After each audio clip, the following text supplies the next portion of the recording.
Hello welcome back again to my channel CMS classroom. আড্ডা আড্ডা মানে হচ্ছে একসাথে বসে গল্পগুজব করা। আড্ডা মানে হচ্ছে সেখানে বিভিন্ন বিষয় নিয়ে আলোচনা করা। আড্ডা হতে পারে বন্ধুদের সাথে, আড্ডা হতে পারে পরিবারের মানুষজনদের সাথে, আড্ডা হতে পারে নতুন মানুষদের সঙ্গেও, আড্ডা হতে পারে খুবই আনন্দদায়ক, আড্ডা হতে পারে খুবই আরামদায়ক, আড্ডা হতে পারে মন ভালো করে দেওয়ার মতো বিষয়। এই আড্ডা আর একটা জিনিসও হতে পারে, এই আড্ডায় বসে তুমি তোমার পাড়ার সমালোচনা করো বন্ধুদের সাথে, এটাও হতে পারে। তো আজকে আড্ডা প্রবন্ধ নিয়ে সম্পূর্ণ লাইন ধরে ধরে প্রতিটি শব্দের মানে আলোচনা করা হবে আজকের এই ক্লাসে। তাই ক্লাসটা প্রথম থেকে শেষ পর্যন্ত যে দেখবে সেই প্রতিটি লাইন ধরে সম্পূর্ণ পড়া বুঝতে পারবে, তার কোথাও অসুবিধা হবে না। চলো শুরু করা যাক আড্ডা প্রবন্ধ। আড্ডা সৈয়দ মুজতবা আলীর পঞ্চতন্ত্র গ্রন্থের অন্তর্গত। আড্ডা একটি প্রবন্ধ। এই প্রবন্ধে বিভিন্ন বিষয় নিয়ে সৈয়দ মুজতবা আলী আলোচনা করেছেন আড্ডার। এটাই আমরা আজ শুরু করব। ভিডিওটি শুরু করার আগে তোমাদের কাছে আমার একটা ছোট্ট অনুরোধ, চ্যানেলে নতুন হয়ে থাকলে চ্যানেলটিকে সাবস্ক্রাইব করো, আর ভিডিওটি ভালো লেগে থাকলে অবশ্যই লাইক, শেয়ার এবং বন্ধু বান্ধবীদের মধ্যে শেয়ার করতে একেবারেই ভুলো না। আড্ডা শুরু করছি। আড্ডা সম্বন্ধে সম্প্রতি কয়েকটি উত্তম উত্তম লেখা বাংলায় বেরোনোর পর ইংরেজিতেও দেখলুম আড্ডা হামলা চালিয়েছে। বলছে আড্ডা নিয়ে এই গল্পগুজব, এই মজা, এই সমস্ত কিছু নিয়ে যখন আড্ডা বাঙালিদের রমরমা মেতে ওঠে, তখন এই আড্ডা সম্বন্ধে বিভিন্ন লেখা, খুব ভালো ভালো লেখা বাংলায় বেরোনোর পর দেখলাম আড্ডা ইংরেজিতেও হামলা চালিয়েছে। মানে এখন আড্ডা শুধু বাংলায় প্রকাশ পাচ্ছে না, ইংরেজিতেও আড্ডা নিয়ে বিভিন্ন লেখা প্রকাশ পাচ্ছে। তাই কথাটা বলেছে, ইংরেজিতেও দেখলাম হামলা চালিয়েছে। চণ্ডীমণ্ডপের ভস্টার্স এবং জমিদার হাভেলির মৌলবি যেন হঠাৎ কোট পাতলুন কামিজ পরে গটগট করে স্টেটমেন্টস অফিসে ঢুকলেন। আমার তাতে আনন্দই হলো। বলছে চণ্ডীমণ্ডপের ভট্টাচার্য মহাশয় এবং জমিদার হাভেলি, অনেক জমিদার হাভেলি তারা মৌলবি হয়ে থাকেন, তাদের দেখলাম হঠাৎ তারা কোট পাতলুন কামিজ, কোট প্যান্ট এবং কামিজ হচ্ছে এক ধরনের পোশাক। এই তিন পোশাকের সমন্বয়ে এখন ঐতিহ্যবাহী যে পোশাক, আধুনিক পুরুষদের একটা স্টাইলিশ পোশাক হিসাবে এটি পরিচিত। এই পোশাকটি বিভিন্ন অনুষ্ঠানে, অফিসে, এমনকি অনানুষ্ঠানিক সময়েও পরা যেতে পারে। তাই দেখা গেল জমিদার হাভেলি মৌলবি এবং চণ্ডীমণ্ডপের ভস্টার্স মশাই এই কোট পাতলুন কামিজ পরেই গটগট করে স্টেটসম্যান অফিসেই ঢুকলেন। গটগট কথার মানে কি? এখানে গটগট শব্দটা দৃঢ় এবং তাড়াতাড়ি পায়ে হাঁটার শব্দ বোঝাতেই এখানে ব্যবহার করা হয়েছে। মানে তাড়াতাড়ি উনি হাঁটলেন এবং স্টেটসম্যান অফিসে ঢুকলেন। আমার তাতে আনন্দই হলো। লেখক বলছে আমার এতে আনন্দই হলো, কিন্তু এ সম্পর্কে একটি বিষয়ে আমার কিঞ্চিত বক্তব্য আছে। কি বিষয়ে কিঞ্চিত বক্তব্য আছে? এই যে বিষয় নিয়ে উনি বলছেন, আড্ডাবাজরা বলতে চান, আড্ডাবাজরা মানে যারা আড্ডায় মেতে থাকেন তাদেরই আড্ডাবাজ বলা হয়। বলতে চান বাংলার বাইরে নাকি আড্ডা নেই। যারা আড্ডাবাজ তারা বলতে চায় যে বাংলার বাইরে নাকি ওসব আড্ডা ফাড্ডা নেই। কথাটা ঠিকও ভুলও। বলছে লেখক বলেছেন যে কথাটা ঠিক আবার ভুল। বলছে বাংলার বাইরে কোথাও আড্ডা নাকি হয় না। তুলনা দিয়ে নিবেদন করছি, মানে তুলনা মানে পার্থক্য, তোমার সাথে তার পার্থক্য, তুলনা দিয়ে এখানে প্রকাশ করা হচ্ছে। সিন্ধু নদ উজিয়ে যে মাছ ধরা পড়ে তার নাম পাল্লা। সিন্ধু নদ পাঞ্জাব এবং পাকিস্তানের মধ্যবর্তী ভারতের একটা নদ সিন্ধু। সেই সিন্ধু নদ উজিয়ে, সিন্ধু নদ উপচে যে মাছ ধরা পড়ে তার নাম হচ্ছে পাল্লা। অতি উপাদেয় মৎস্য, মানে খুব সুস্বাদু একটা মাছ। নর্মদা উজিয়ে ভরত শহরে যে মাছ ধরা পড়ে তার নাম মদার। ভরজ কি কোথাকার শহর? ভরত শহর, ভরজ নর্মদা নদীর তীরে অবস্থিত একটি ঐতিহাসিক বন্দর শহর। ভরজ ভারতের গুজরাট রাজ্যের একটি প্রাচীন শহরও বটে এবং এই শহরটি তার ঐতিহাসিক এবং সাংস্কৃতিক গুরুত্বের জন্য বিখ্যাত। এই শহরে অর্থাৎ ভরত শহরে যে মাছটা ধরা পড়ে নর্মদা নদী উপচে, সেই মাছের নামই হলো মদার। সেও উপাদেয় মৎস্য, সেই মাছটাও খুব সুস্বাদু একটা মাছ। আর গঙ্গা পদ্মা উজিয়ে যে মাছ বাঙালিকে আকুল উতলা করে তোলে তার নাম ইলিশ। সবাই জানে ইলিশ মাছ। গঙ্গা পদ্মা নদী উপচে যে মাছ বাঙালিকে আকুল কুল কিনারাহীন উতলা মানে উদ্বিগ্ন করে তোলে সেই মাছই হচ্ছে ইলিশ মাছ। খোট্টা, মাপ কিজিয়ে, মাপ করবেন, মুল্লুকে পৌঁছানোর পর তার নাম হয় হিলসা। বলছে ইলিশ খোট্টা, ইলিশকে খোট্টাও বলে। আবার মুল্লুকে মানে এইখানে প্রবেশ করার পর, মানে গ্রাম বাংলায় নিতান্ত গ্রামের দিকে পৌঁছানোর পর এই ইলিশ মাছেরই নাম হিলসা হয়। হিলসা ও ইলিশ মাছকেই বলা হয়। উপরযুক্ত সর্বমৎস্য একই বস্তু। বলছে উপরে যে সমস্ত মাছের কথা বলা হলো, কি কি মাছ বলেছিল প্রথমে পাল্লা, তারপর মদার, ইলিশ, খোট্টা, হিলসা, এই সবই একই মাছের নাম, দেশভেদে ভিন্ন নাম। কোথাও মদার বলে, কোথাও ইলিশ মাছকে পাল্লা বলছে, কোথাও খোট্টা, কোথাও হিলসা, একই মাছের বিভিন্ন নাম। তফাৎ মাত্র এইটুকু যে সর্ষে বাটা আর ফালি ফালি কাঁচা লঙ্কা দিয়ে আমরা যেরকম ইলিশ দেবীর পুজো দিই, বাদ বাকিরা ওরকম ধারা পারে না। তুলনা কোথায় আছে? বাঙালিরা যেরকম ফালি ফালি কাঁচা লঙ্কা দিয়ে সর্ষে ইলিশ রান্না করে, সবাই সেরকম পারে না। তো বাঙালি ছাড়া সবাই সেরকম পারে না। অর্থাৎ আড্ডা বহু দেশেই আছে।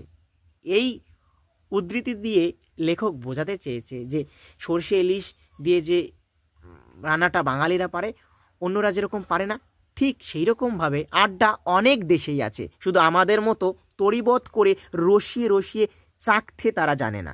তরিবত মানে দেখো, এখানে তরিবত, তরি শব্দের অর্থ নৌকা, বত এখানে নৌকার সাথে তুলনা করা হয়েছে। কীরকম যদি বলে তরিবতকে নৌকার সাথে, সংক্ষেপে বললে বলা যায় যে তরিবত শব্দটি বাংলা ভাষার একটি আলংকারিক শব্দ, যা কোনো কিছুকে নৌকার মতো তুলনা করতে ব্যবহৃত হয়। মানে কীরকম? উদাহরণস্বরূপ বলা যায় যে তরিবত ভাসমান মেঘ, মানে এখানে তরিবত শব্দটি দিয়ে নৌকার সাথে তুলনা করা হয়েছে, নৌকার মতো ভাসমান বা চলমানভাবে বর্ণনা করা হয়েছে। যেমন আমাদের মন তরিবত করে সেরকম ভেসে ভেসে রসিয়ে রসিয়ে রস কষ যার মধ্যে আছে, সেই রকমভাবে আমরা চাকতে জানি। চাকতে মানে কি? টেস্ট। বাড়িতে কোনো রান্না হলে মা যেরকমভাবে বলে, দেখতো এটা টেস্ট করে দেখতো কীরকম হয়েছে, ঝাল নুন ঠিক আছে কিনা। এখানে চাখা মানে হচ্ছে সেই টেস্ট করে দেখে যে ঠিকঠাক আছে কিনা। তাই এখানে তরিবত করে বাঙালিরা রসিয়ে রসিয়ে চাকতে জানে সে আড্ডাটাকে, নিজেকে সেই নৌকার মতো ভাসমান মনে করে হৃদয় মন উজিয়ে রসিয়ে রসিয়ে তারা আড্ডা মারতে জানে। বাঙালি আর কিছু না পারুক, আড্ডাটা মানে সেই লেভেলের পারে বাঙালিরা। অফিস ভুললে চলবে না। এখানে অফিস কথাটার মানে হচ্ছে কীরকম? মানে অফিস শব্দটি বাংলা ভাষার বিভিন্ন প্রসঙ্গে ব্যবহৃত হতে পারে। এখানে ধরো অতিরিক্ত অর্থে বোঝানো হয়েছে যে অতিরিক্ত এটা ভুললে চলবে না যে সিন্ধিরা আমাদের সর্ষে ইলিশ খেয়ে নাক ছিটকে বলেন। সিন্ধি কারা? সিন্ধু নদের তীরে বসবাসকারী সিন্ধিরা, যাদের প্রধান ভাষা হচ্ছে সিন্ধি। তারা এই সর্ষে ইলিশ খেয়ে, বাঙালির সর্ষে ইলিশ খেয়ে নাক ছিটকে বলেন, কি উমদা চিজকে বরবাদ করে দিলে। কি উমদা? বলছে উমদা কথার মানে কি? উমদা কথার মানে হলো যে কীরকম উত্তম এবং দারুণ ভালো একটা জিনিস। এখানে উমদা সাধারণত যে বলা হয় যে রান্নাটা বেশ উমদা, মানে রান্নাটা খুব ভালো। উমদা মানে সেই লেভেলের রান্না। সর্ষে ইলিশ খেয়ে সিন্ধিরা বলে, এই যে কি সুন্দর সর্ষে ইলিশ খেলাম, যা আমাকে পুরো শেষ করে দিল, বরবাদ করে দিলে। ভ্রুগুচ্ছের মানে ভরসের মহা জনগণ সিন্ধির রান্না পাল্লা খেয়ে আল্লাহ আল্লাহ বলে রোদন করেন। মানে ভরত শহরের কথা আমরা ইতিমধ্যে আলোচনা করে দিয়েছি। আবার বলছি, ভরত হচ্ছে গুজরাটের একটি প্রাচীন শহর, নর্মদা নদের উপর অবস্থিত। তো ভরত শহরের মহাজনগণ সিন্ধির রান্না পাল্লা খেয়ে, মানে সিন্ধিরা যে ইলিশ মাছ রান্না করে তা খেয়ে আল্লাহ আল্লাহ আল্লাহ আল্লাহ বলে কান্না করতে থাকে, আল্লাহ আল্লাহ বলে রোদন করতে থাকে। কে সূক্ষ্ম নিরপেক্ষ বিচার করবে? কে একদম সঠিক একদম নিখুঁত বিচার করবে? এই যে রসবস্তু, এই যে রসের বস্তু, এবং আমার মতে ভোজন রস সর্বরসের রসরাজ। খাওয়াটাই তো একদম মেইন, একদম। তাই বলছে খাওয়াটাই হচ্ছে সর্বরসের রসরাজ। আমার এক বন্ধু খেতে পারে ভালো, ও খুব ভালো খায়। খাওয়া পেলেই ওর আর কিছু লাগবে না, একদম পুরো সেটে রেখে দিয়ে আসে। তাই কায়রোর আড্ডাবাজরা বলেন একমাত্র তারাই নাকি আড্ডা দিতে জানেন। কায়রো, মিশরের রাজধানী কায়রো, আফ্রিকা মহাদেশের অন্তর্গত একটা দেশ মিশর। সেই কায়রোর অধিবাসীরা বলেন, সেই আড্ডাবাজরা বলেন যে তারাই নাকি শুধু আড্ডা দিতে জানে। কায়রোর আড্ডা কখনো কোনো অবস্থাতে কারো বাড়িতে বসে না। আড্ডাবাজরা বলেন তাতে করে আড্ডার নিরপেক্ষতা। তাই কায়রোর আড্ডাবাজরা বলছে যদি বাড়িতে আড্ডা বসে তাতে আড্ডার নিরপেক্ষতা, গণতন্ত্র এ সমস্ত কিছু লোপ পায়। কারণ যার বাড়িতে আড্ডা বসলো তিনি পানটা, আঁশটা, খিচুড়িটা, ইলিশ ভাজাটা, এখানে বলে রাখি যার পানটা, আঁশটা মানে সে সমস্ত কিছু নিজের মধ্যে, খিচুড়িটা, ইলিশ ভাজাটা ফ্রি দেন বলে তাকে সবাই যেন একটু বেশি, বড্ড বেশি তোয়াজ করে। এখানে বলে রাখি যে ইলিশ ভাজাটা, খিচুড়িটা, পানটা, আঁশটা ফ্রিতে দেন। ধরো আমার বাড়িতে আড্ডা বসলো, এবার আমার বাড়িতে তৈরি হলো খিচুড়ি, সমস্ত বিভিন্ন প্রকার খাবার, যাদের সঙ্গে আড্ডা করছি তাদেরকে দেওয়া হলো। এবার আমার খাতির যত্ন তারা একটু বেশি করবে। আমার তোয়াজ কথার মানেই হচ্ছে কি খাতির যত্ন, আদর, তাকে একটু বেশি গুরুত্ব দেওয়ার চেষ্টা এটা করবে।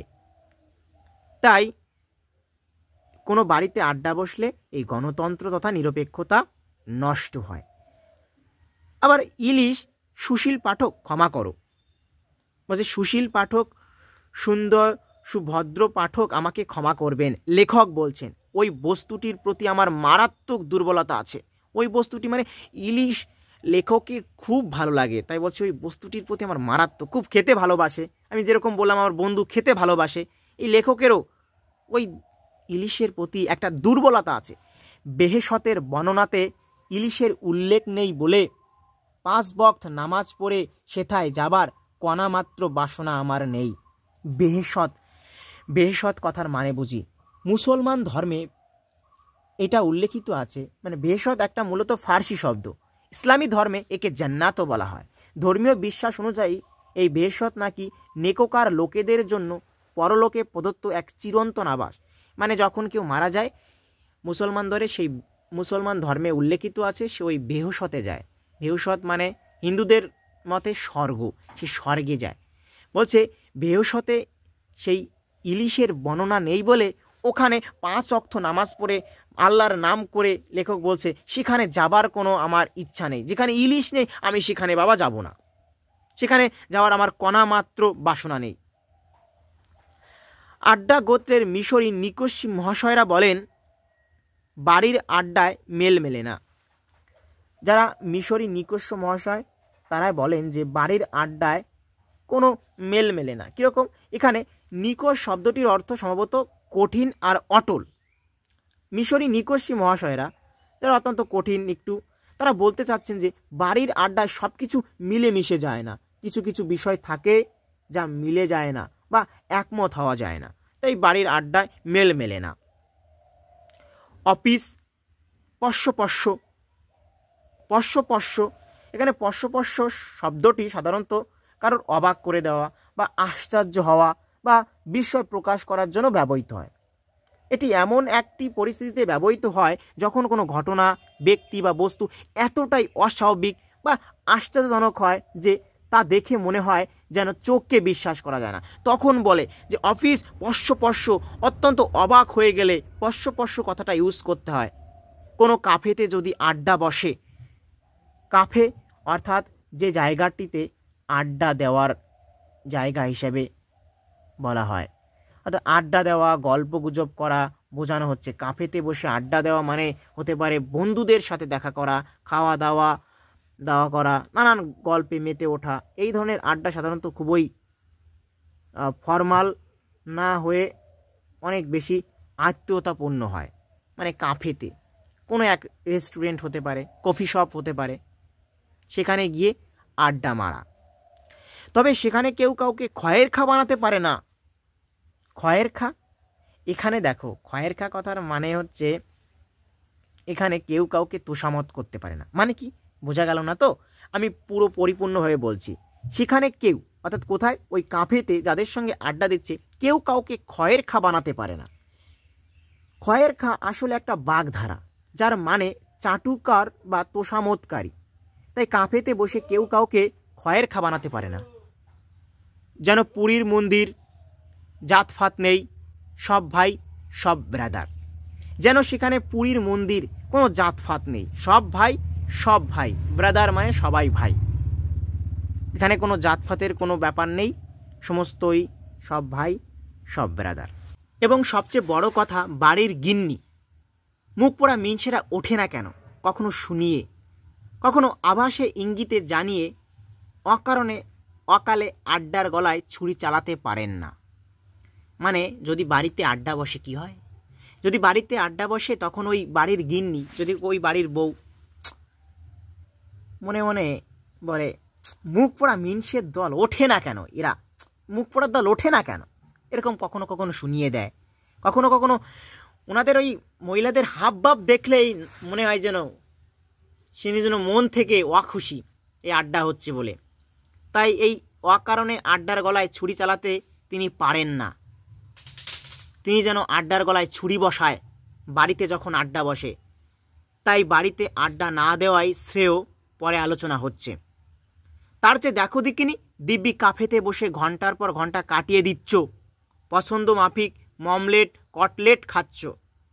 মানে বাড়িতে আড্ডা করলে ওই বাড়ির মহিলার বা ওই বাড়ির বউয়ের যে আভাস ইঙ্গিত, যে অঙ্গভঙ্গি দেখলেই তিনি মনে মনে অসুখী, অ্যাঙ্গেলে মুখ ঘোরাচ্ছে, ওনার ভালো লাগছে না। ঠিক আছে, ওনার ভালো লাগছে না, তাই বলছে এই মুখ পোড়ার দল ওঠে না কেন, উঠলেই তো বাঁচি। আর দেখো কাফেতে আড্ডা দিলে ঘন্টার পর ঘন্টা আড্ডা দেওয়া যাচ্ছে, পছন্দ মাফিক নিজের পছন্দ মতো মমলেট। মমলেট হচ্ছে ডিম, দুধ, অন্যান্য উপকরণ দিয়ে তৈরি এক ধরনের নরম খাবার। আর কাটলেট মাছ, মাংস, অন্যান্য উপকরণ দিয়ে তৈরি এক ধরনের খাবার। এই সমস্ত খাবার ইচ্ছা মতো খাওয়া যাচ্ছে। আড্ডা জমজমাট ভরভরাট। মানে এই কাফেতে বসে, কাফে কথার মানে কি আমি আগের দিন বলেছি, কেউ আবার বলবো না, এখন আর বলবো না। কেউ জানলে কমেন্টে বলো কি বলেছিলাম আগের দিন। নেক্সট এদিকে নেক্সটে কি বলেছে? আড্ডা জমজমাট আর ভরভরাট হয়ে গেছে। কেউ বাড়ির যাবার নামটি করছে না, কারো গিন্নি এসে উপস্থিত হবেন সে ভয়ও নেই। আর চাই কি? মানে বাড়িতে আড্ডা দিলে গিন্নি, বাড়ির মালিক বলতো, বাড়ির যে মহিলাটা মুখ ঘোরাতো, তার ভালো লাগতো না। কিন্তু এই কাফেতে আড্ডা দিলে এখানে কে ডিস্টার্ব করবে? তুমি পছন্দ মাফিক মমলেট কাটলেট খাচ্ছ, আড্ডা জমজমাট ভরভরাট, কেউ বাড়ি যাওয়ার নাম করছে না, কেউ বাড়ি যাচ্ছে না, কারো বাড়ির গিন্নি এসে ওখানে উপস্থিত হচ্ছে না, চলো বাড়ি চলো, কেউ আসার নাম করবে না, সে বাড়ির বউ ওখানে আসতে পারবে না। আর কি চাই? এখনই তো আড্ডা জমবে, এখনই তো একদম আড্ডা জমার জন্য তৈরি হয়ে গেছে। 90% জন কায়রোবাসী আড্ডাবাজ এবং তার 10 আনা পরিমাণ অর্ধেক জীবন কাটায় কাফেতে বসে আড্ডা মেরে। 90% জন কায়রোবাসী মানে মিশরের লোক, আড্ডাবাজ। যদি মিশরের 100 জন হয়, লেখক বলছে তার 90 জন নাকি আড্ডা মারতে ভালোবাসে। আর তার 10 আনা পরিমাণ অর্ধেক জীবন, মানে জীবনের বাকি জীবনটা, মানে অর্ধেক যে জীবনটা, সেই কাফেতে বসে আড্ডা মেরে মেরে কাটিয়ে দেয়। ওরা আড্ডা মারতে ভালোবাসে, আড্ডা মেরেই কাটিয়ে দেয়। আমাদের আড্ডা বসতো কাফে দা নীল, নীল নদের কাফেতে। এই যে একটা জায়গা কাফে বলে, ওই সেই জায়গাটা, ওই কাফেটার নাম ছিল ক্যাফে দা নীল। সেখানে লেখক আড্ডা দিত। কফির দাম 6 পয়সা, ফ্রি পাত্তর।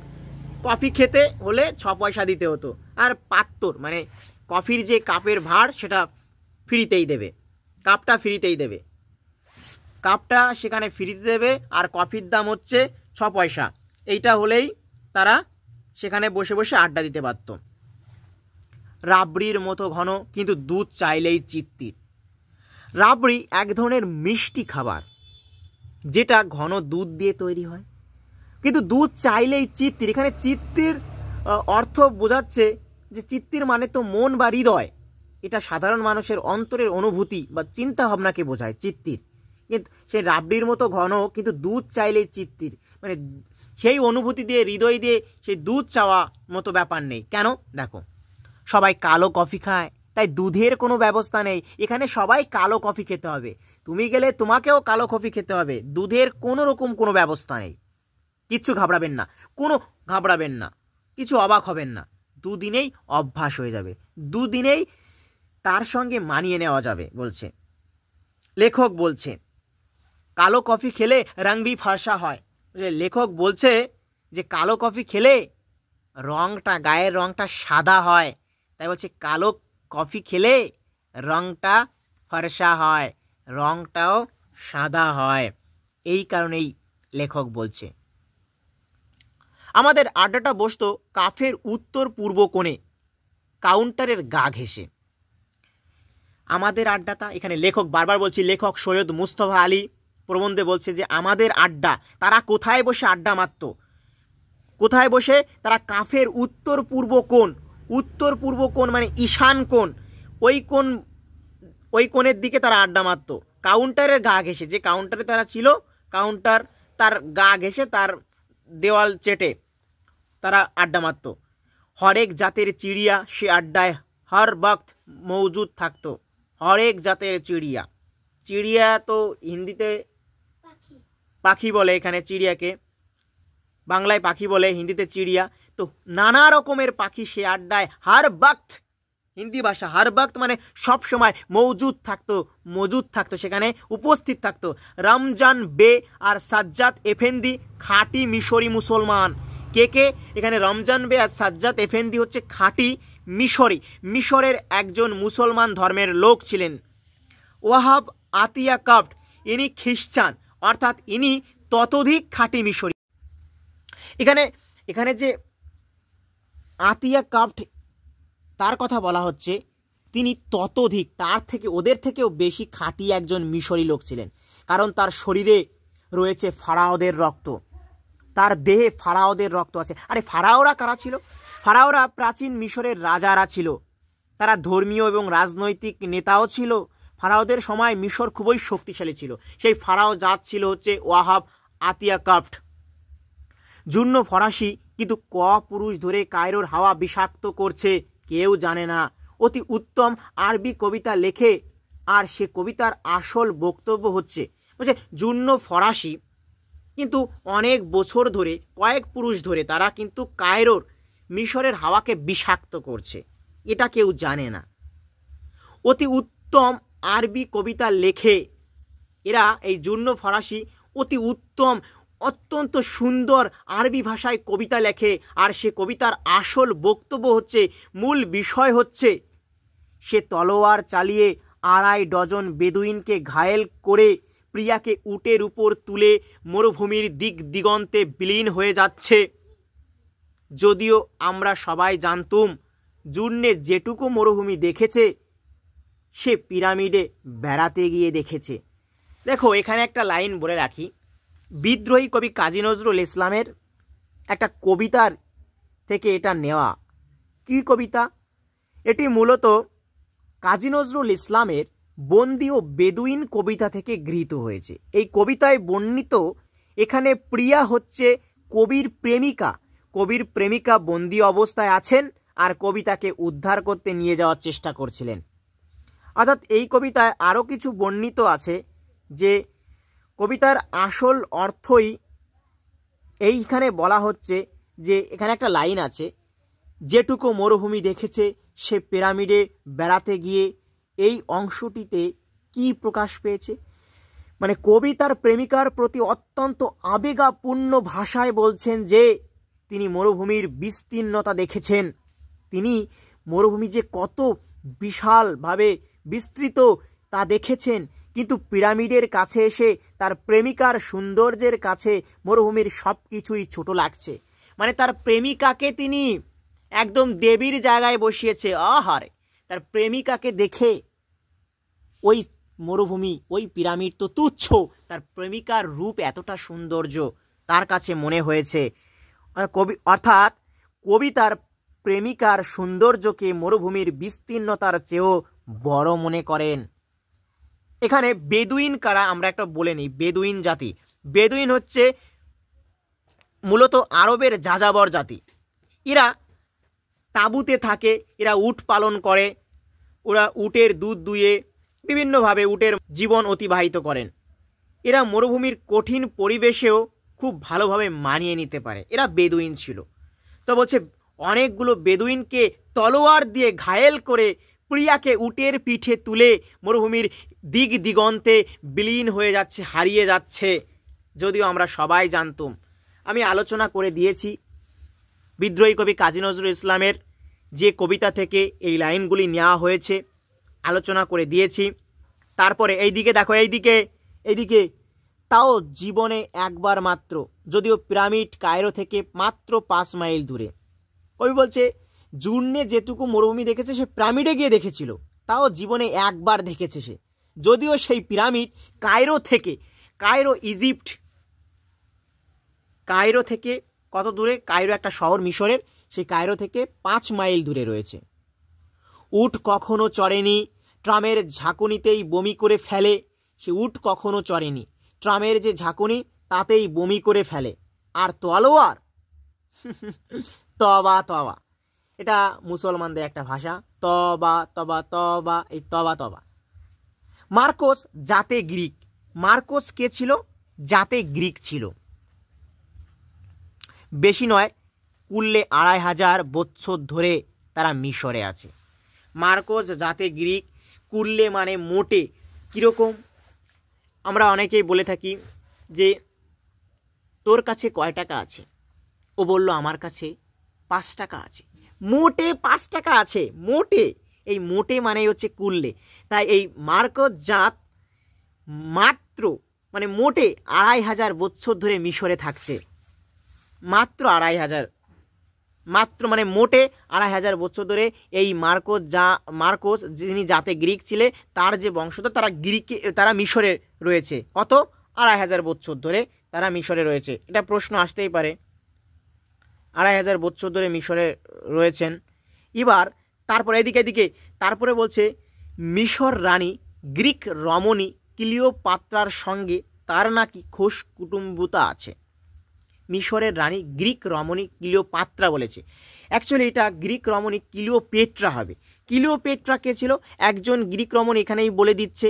এবং তিনি আরও ছিলেন মিশরের রানী হিসাবে পরিচিত ছিলেন। তার পরিবার আসলে মেসিডোনিয়ার গ্রিক ছিল।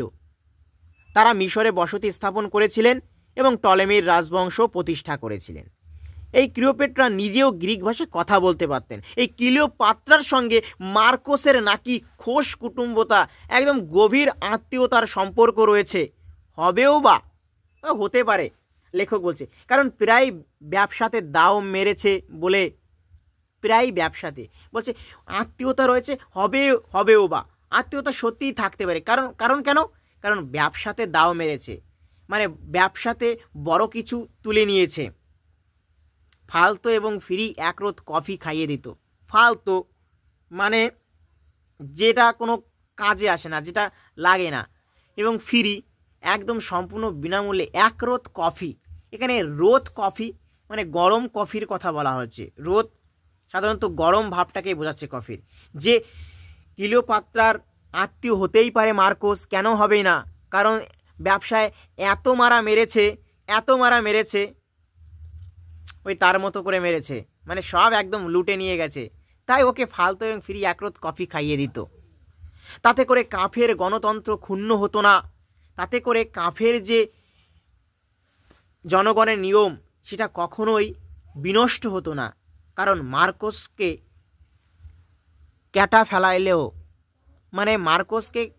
কেটে ফেললেও আড্ডার ঝগড়া ঝামেলায় সে কসমিন কালেও হিচ্ছা নিত না, সে কখনোই কোনো প্রতিশোধ নিত না। মার্কোসকে কেটে ফেলালেও বেশিরভাগ সময়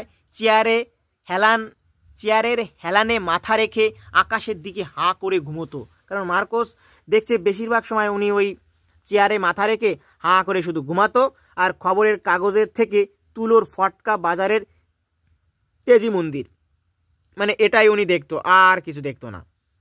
বুল অ্যান্ড বিয়ার, আগে বলে রাখি বুল অ্যান্ড বিয়ার কি।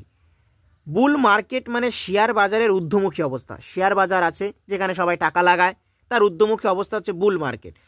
আর অন্যদিকে বিয়ার মার্কেট মানে শেয়ার বাজারের নিম্নমুখী অবস্থা, যখন বেশিরভাগ শেয়ারের দাম কমতে থাকে।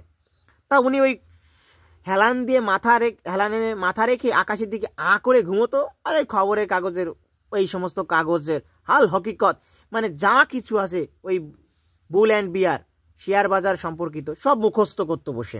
আর বাংলাদেশের তাব্বত চণ্ডী মণ্ডপ, এখানে তাব্বত কথার মানে হচ্ছে সমস্ত চণ্ডী মণ্ডপ বেবাগ জমিদার হাবেলির আড্ডার প্রতিভু হিসাবে আপনাদের আশীর্বাদে আর শ্রীগুরুর কৃপায় ধুলির ধুলিয়ে অধম। লেখক বলছে যে বাংলাদেশের সমস্ত চণ্ডী মণ্ডপে যে আড্ডা বসতো, বেবাগ জমিদার হাবেলি বসে যে আড্ডা বসতো, সেই আড্ডারই একজন প্রতিনিধি হিসাবে আমি এদেশে আপনাদের আশীর্বাদে আর শ্রীগুরু ভগবানের কৃপায় ধুলির ধুলি মানে ধুলোর ধুলি হয়ে এ অধম। লেখক নিজেকে অত্যন্ত নিচু করেছেন অধম বলে। আমার বাড়ির নিতান্ত গা ঘেঁষে বলে নিছক কফি পানার্থে ওই কাফেতে আমি রোজ সকাল সন্ধ্যা যেতুম। মানে লেখক যেখানে থাকতেন মিশরে, তার গা ঘেঁষে নিছক শুধুমাত্র কফি পান করার জন্য সে সকাল সন্ধ্যা ওই কাফেতে যেতেন। কে? লেখক যেতেন। বিদেশ বিভুই কাউকে বড় একটা চিনিনে ছন্নের মতো হেতা হোতা ঘুরে বেড়ায়, আর দেশ ভ্রমণ যে কীরকম পীড়াদায়ক প্রতিষ্ঠান সে সম্বন্ধে একখানা প্রামাণিক কেতাব লিখব বলে মনে মনে পায়তারা কষি। বলছে বিদেশ বিভুই, বিভুই কথার মানে হচ্ছে বিদেশ, কাউকে চেনে না, ছন্নের মতো এখানে সেখানে ঘুরে ঘুরে বেড়ায়, মানে ভ্যাগাবন্ডের মতো। দেশ ভ্রমণ যে কত কীরকম যে একটা কষ্টদায়ক প্রতিষ্ঠান সে সম্বন্ধে লেখক একখানা প্রমাণসহ কেতাব লিখবে, একটা বই লিখবে মনে মনে পায়তারা কষে। পায়তারা মানে ওই আর কি অর্থে বোঝাচ্ছে এখানে? পায়তারা মানে হচ্ছে কোনো কাজের শুরুতে যে আস্ফালন করা, মানে কিভাবে বলবো, যে যুদ্ধের আগে যেমন যে ধরনের ভঙ্গি দেখানো হয় সেরকম আর কি পায়তারা করছে। এমন সময় হঠাৎ খেয়াল গেল কাফের কোণের আড্ডাটির দিক।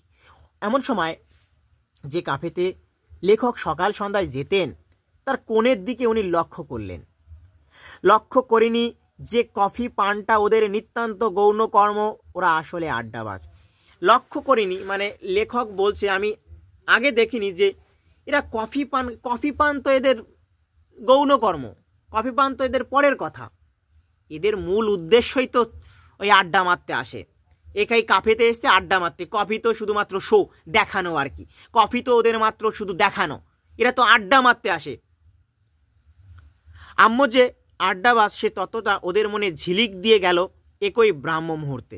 আম্মু মানে আমি যে আড্ডাবাজ, লেখক নিজেই বলছে আমি যে চমৎকার আড্ডাবাজ, সে তত্ত্বটা সেই ব্যাপারটা ওরা জানতে পারলো বা ওদের মনে ঝিলিক দিয়ে উঠলো একই ব্রাহ্ম মুহূর্তে, ওই একই সময়ে যখন আমি ভাবলাম। ব্রাহ্ম মুহূর্ত মানে খুব ভালো সময়কে বোঝানো হয়। এখানে একটু ভালো করে বলি, ব্রাহ্ম মুহূর্ত মানে সকালে সূর্য ওঠার 1.5 ঘন্টা আগের সময়, মানে এই সময়টাকে খুব পবিত্র বলে মনে করা হয়। এই আর কি আধ্যাত্মিকতার দিক থেকে বিচার করলে সেই একই ব্রাহ্ম মুহূর্তে লেখক ও আড্ডাবাজ তারাও জানতে পারলেন। সে মহালগনের বর্ণনা আমি আর কি দেব। মহালগন মানে লেখক কাকে বুঝিয়েছে? আরে আড্ডা। লেখকও যে আড্ডাবাজ তা যখন জানতে পারলো সেই ব্রাহ্ম মুহূর্তে, সেই ঘটনাটা লেখক আর কি বলবেন।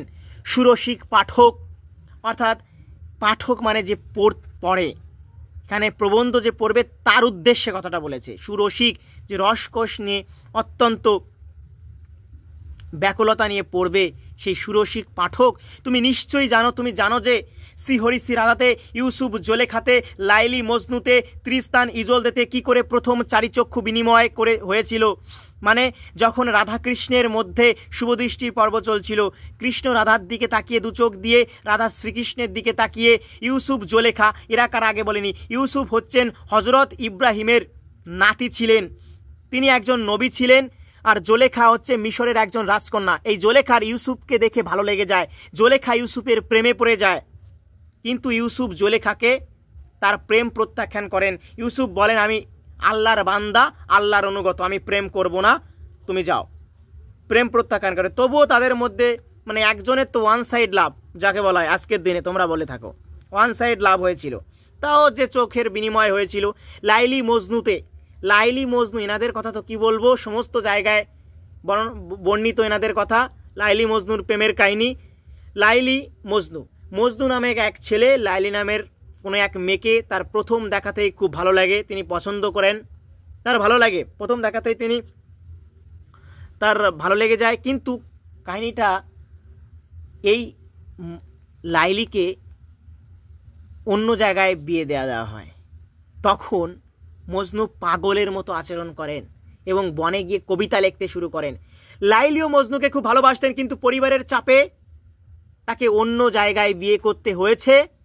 আর পরে সেই লাইলির জন্য শোক করতে করতে মজনু মারা যায়। এটাই তাদের প্রেমের কাহিনী। লাইলি মজনুর মধ্যে যখন চোখের বিনিময় হয়েছিল, চোখের শুভদৃষ্টি হয়েছিল, ত্রিস্তান ইজলদেতে, ত্রিস্তান ছিলেন একজন নাইট, একজন সৈনিক, ইজলদেতে ছিলেন হচ্ছে রাজকন্যা। তাহলে সৈনিকের সাথে রাজকন্যার মিলন হবে, কিন্তু তাদের মধ্যেও প্রেমের সম্পর্ক গড়ে উঠেছিল। কিন্তু বিভিন্ন কারণে তাদের সেই সম্পর্ক টিকতে পারেনি। কি কারণে বুঝতে পেরেছো? যদি বুঝতে পেরে থাকো কমেন্টে লিখে জানাও। ও ছিল সৈনিক, আরে রাজকন্যা, তাহলে কোন সমস্যা হতে পারে? যে জানবে সে কমেন্টে লিখে জানাবে, অবশ্যই লিখে জানাবে। এরা কিভাবে তাদের প্রথম চারি চক্ষু মানে চার চোখ একে অপরকে বিনিময় করেছিল, কি ব্যাকুলতা তার মধ্যে, কি ব্যাকুল ভাব ছিল, কি গভীর তৃষ্ণা, সে গভীর তৃষ্ণা ছিল, কি মহা ভবিষ্যতের প্রগাঢ় সুখ স্বপ্ন ছিল, কি ভবিষ্যৎ, তারা ভবিষ্যৎ নিয়ে যে ঘন সুখের স্বপ্ন দেখেছিল, কি মরুতির পার হয়ে সুধা শ্যামলিম নিলাম বুঝে।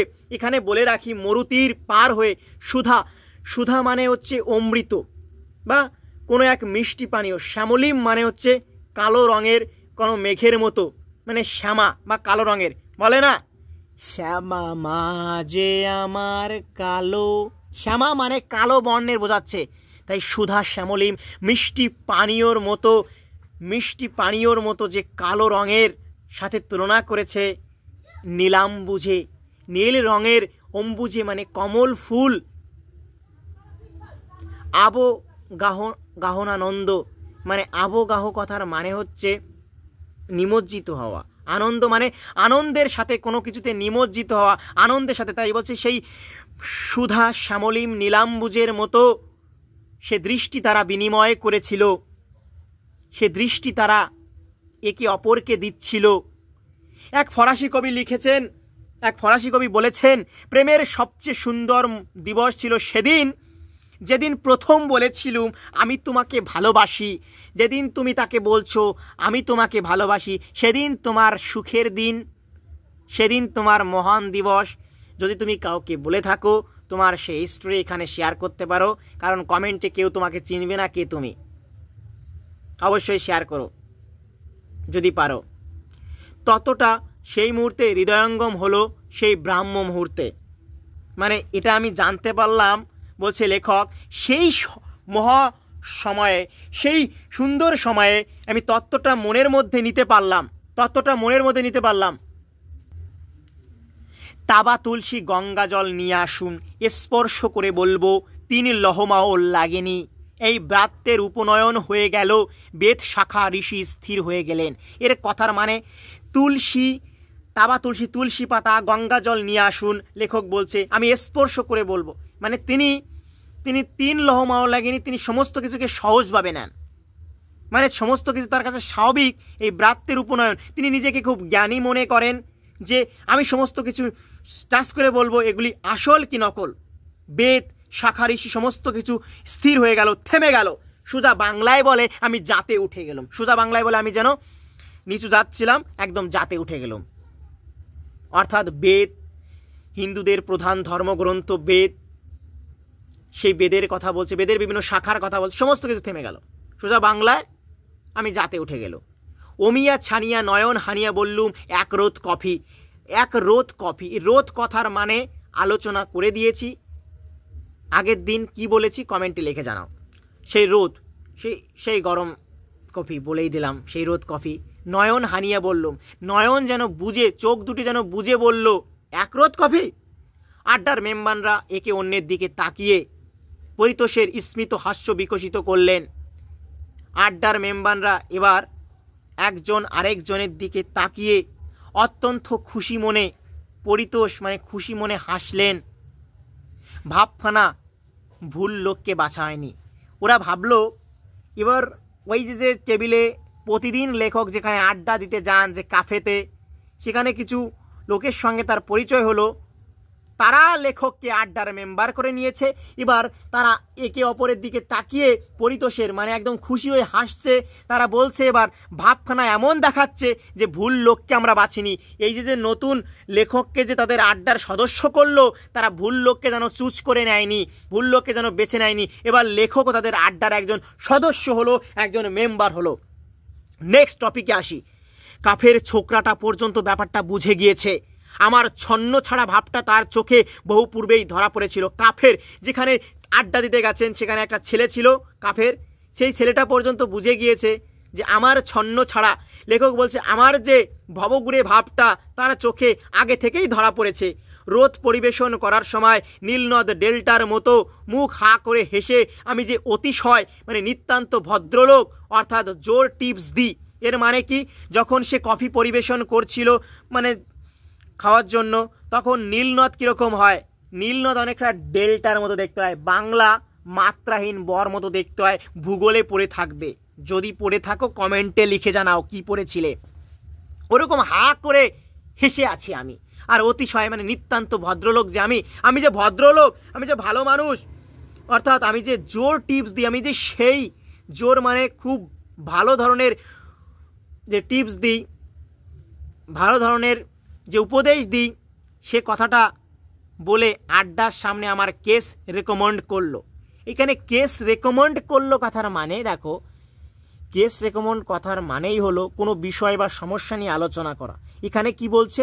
এখানে বলছে আড্ডার সামনে আমার কেস রেকমেন্ড করলো। এর মানে হলো লেখক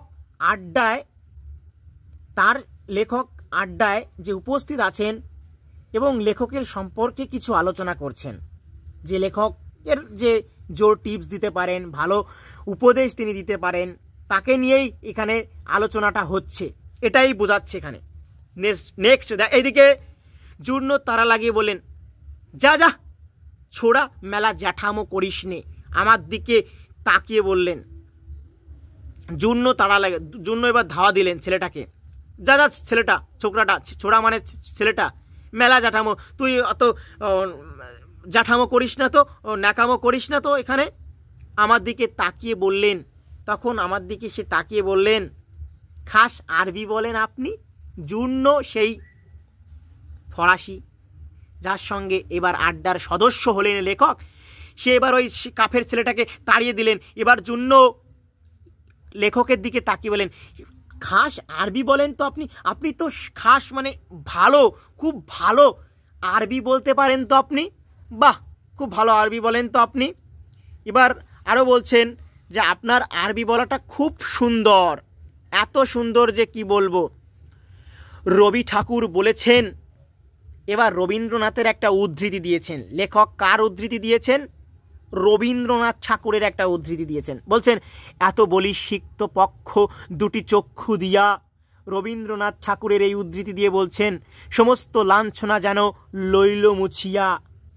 অর্থাৎ বলি সিক্ত মানে অনেক কান্না করা, চোখে অশ্রু জমে যাওয়ার মতো অবস্থা। লাঞ্ছনা মানে অপমান, অপদস্থ করা। এখানে বলাচ্ছে যে কেউ এত কান্না করছে যে তার সব দুঃখ কষ্ট ভুলে গেছে। এত বলি সিক্ত পক্ষ দুটো চক্ষু দিয়া, সমস্ত অপমান সমস্ত লাঞ্ছনা যেন মুছে গেছে বিদেশীয় অঙ্গ হতে।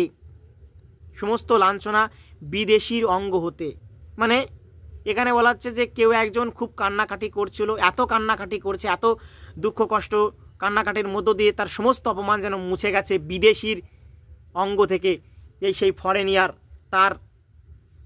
তার অঙ্গ প্রত্যঙ্গ থেকে। ঠিক সেই ধরনে আমার দিকে তাকিয়ে জূর্ণ যেন আমার প্রবাস লাঞ্ছনা এক থাবড়ায় ঝেড়ে ফেললেন আমার অঙ্গ থেকে।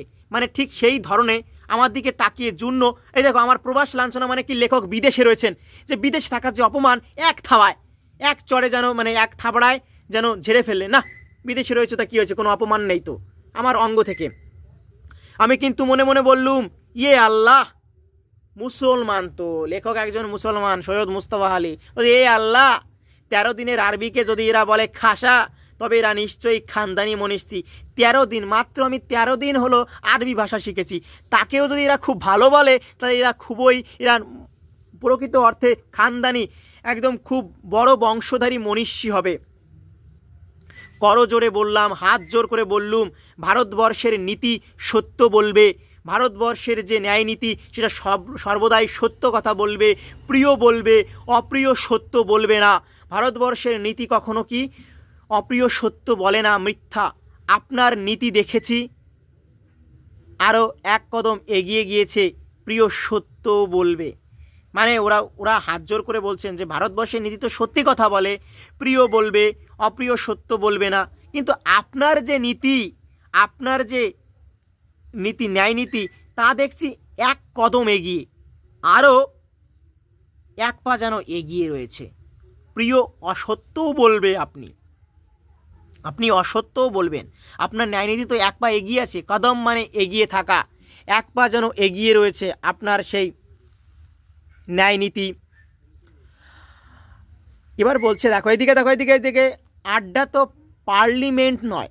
পার্লামেন্ট মানে সংসদ, যেখানে রাজনীতি নিয়ে আলোচনা করা হয়। আড্ডা তো আর পার্লামেন্ট নয়, তাই হর বক্ত কঠার পিঠে কঠা চলবে এমন কোনো কসম দিব্যি নেই। মানে তাই সর্বদা পার্লামেন্টে কী হয়, ও বলে যাচ্ছে, ওই নেতা বলে যাচ্ছে, ওর উপর আরেকজন বলছে, এরকম গন্ডগোল পাকিয়ে দিচ্ছে, খবরে আমরা দেখতে পাই। তো এটা তো আড্ডা তো আর পার্লামেন্ট না, এখানে সবসময় কঠার পিঠে কথা চলবে এমন কোনো কসম দিব্যি, এমন কোনো তো কথা প্রতিজ্ঞা এখানে নেই। দুম করে রমজান রে হট করে বলছে আমার মামা। আমি মনে মনে বললুম যোগী দাসের মামা। এখানে আমার মামা, যোগী দাসের মামার কথা লেখক বলছে। হজ করতে গিয়েছিলেন আর বছর। হজ মুসলমানরা যেটা করতে যায় আর কি, হজ হচ্ছে মুসলাম ধর্মের একটা অত্যন্ত গুরুত্বপূর্ণ ইবাদত আর কি। সৌদি আরবের পবিত্র শহরে যে মক্কা শহর, সেখানে প্রতি বছর হজ পালন করা হয়। সেখানে হজ পালন করে মুসলমানরা, তাদের কোনো একটা ব্রত হয়তো, সেই হজ। আরও ভালো করলে বলা যায় যে শারীরিক ও আর্থিকভাবে সক্ষম প্রত্যেক মুসলমানের জীবনে অন্তত একবার হজ করা ফরজ, সেই ধর্মের মতে, মুসলমান ধর্মের মতে। হজ করতে গেলে অনেকগুলো ব্যাপার স্যাপার পালন করতে হয়। হজের জন্য বিশেষ ধরনের পোশাক পরতে হয়, কাবা ঘরের 7 বার প্রদক্ষিণ করতে হয়, সাফা ও মারওয়া পাহাড়ের মধ্যে দৌড়ানো হয়, যে 2টো পাহাড় রয়েছে। এরকম কিছু নিয়ম নীতি রয়েছে মুসলমান ধর্মে, তারা হজও করে থাকেন। তাই বলছে যোগী দাসের মামা যে গত বছর হজ করতে গিয়েছিলেন, সেখানে কয়েক ভারতীয়র সঙ্গে তার আলাপ হয়। সেই যোগী দাসের মামার সঙ্গে কতজন ভারতীয়র সঙ্গে তার পরিচয় হয়েছিল, আলাপ পরিচয় হয়েছে। তারা নাকি 5 ওয়াক্ত নামাজ পড়তো, আর বাদ বাকি তামাম দিন রাত এক চায়ের দোকানে বসে কিচির মিচির করতো।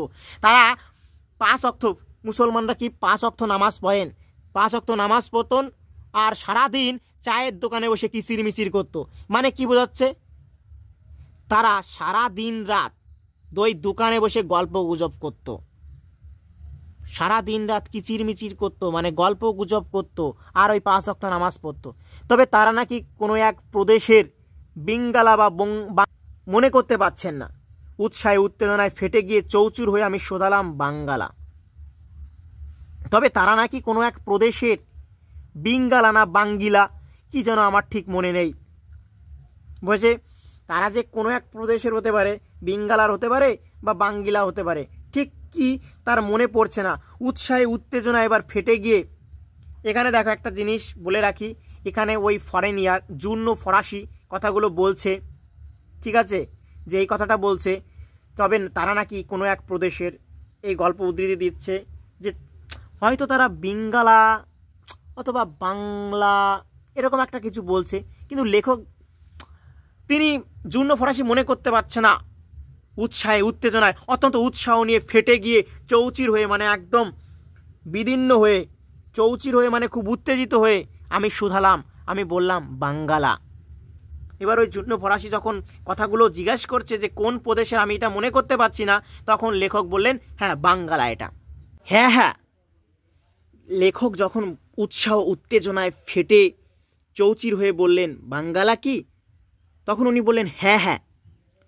আমি চোখ বন্ধ করে ভাবলুম শ্রীরামকৃষ্ণদেব, রবীন্দ্রনাথ, নজরুল ইসলাম বাঙালি।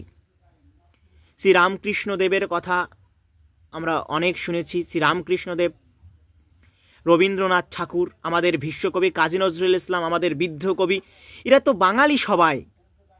কিন্তু কই, কখনো তো এত গর্ব অনুভব করিনি যে আমি বাঙালি। কিন্তু কখনো এরকমভাবে গর্ব অনুভব করিনি, এরকম মন থেকে ফিল করিনি যে আমি বাঙালি।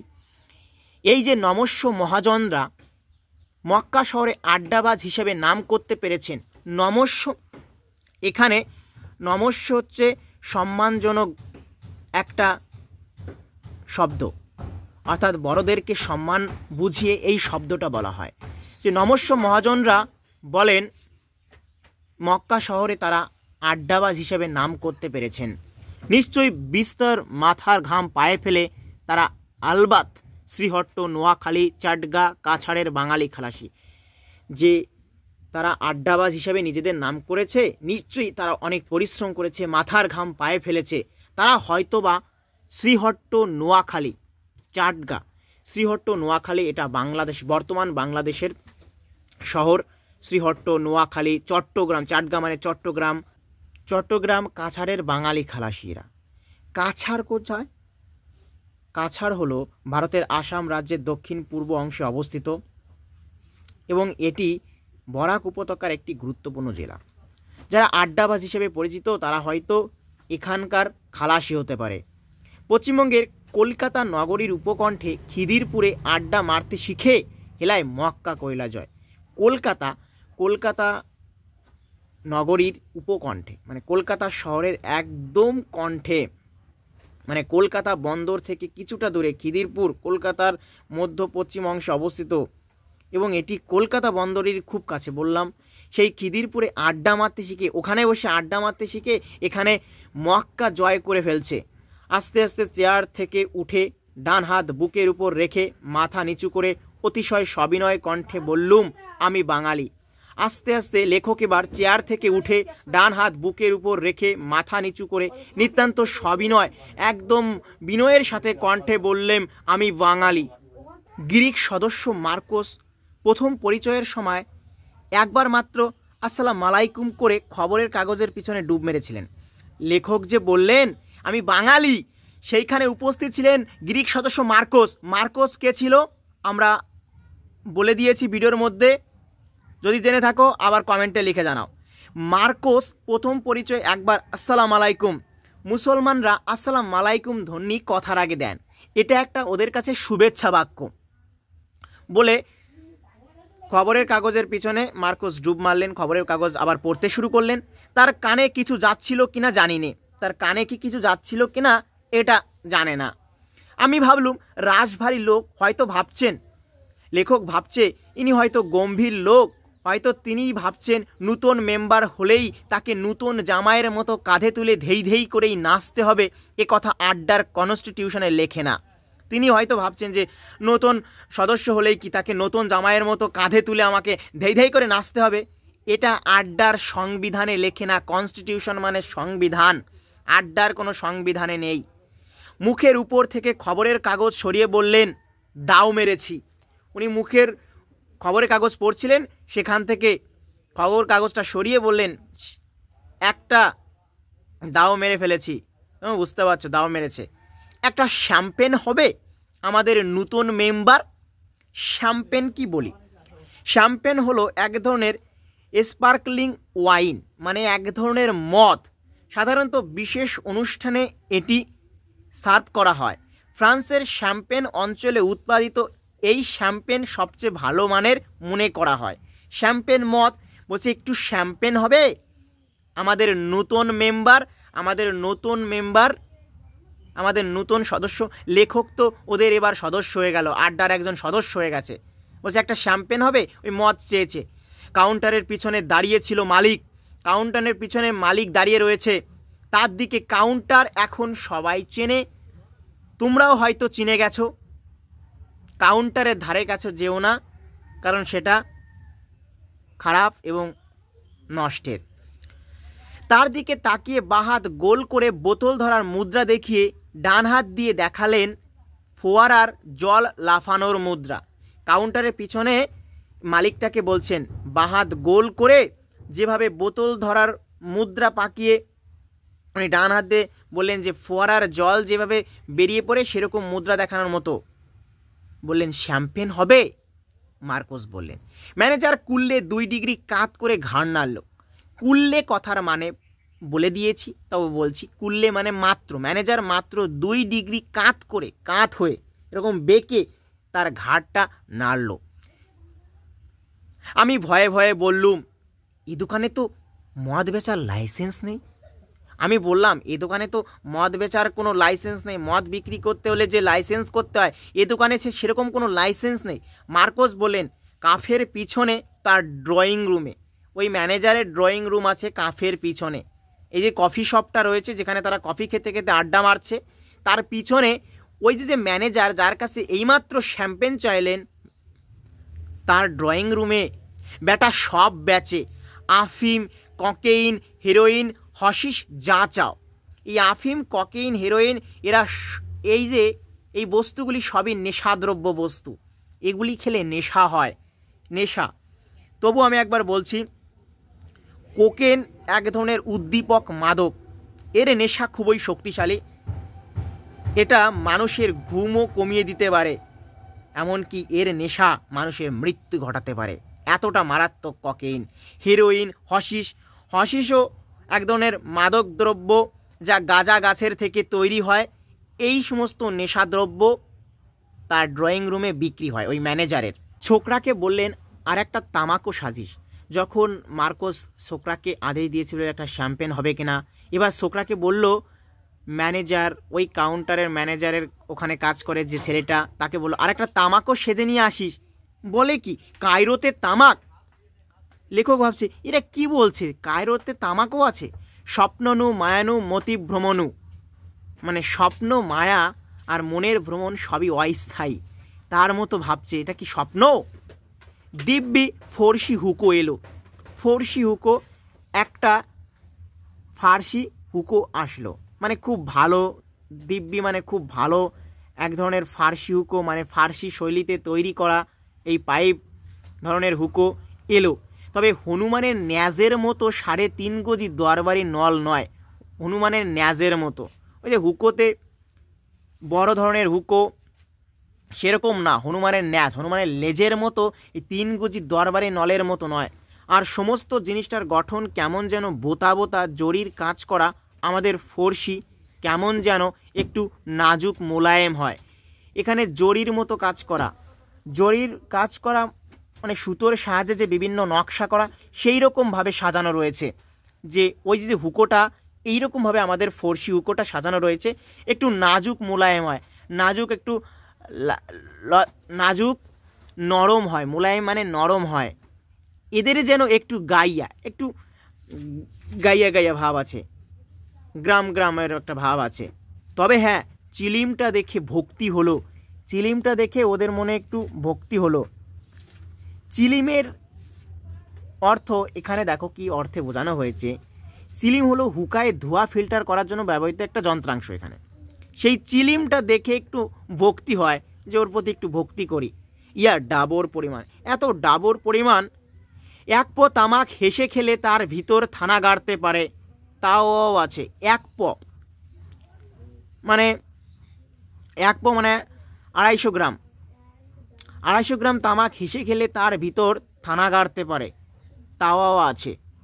আগুনের বেলা অবশ্য আমি টিকের ধিকি ধিকি গোলাপি গরম প্রত্যাশা করিনি, কারণ কাবুলেও দেখেছি টিকে বানাবার গুহা তথ্য সেখানকার রসিকরাও জানেন না।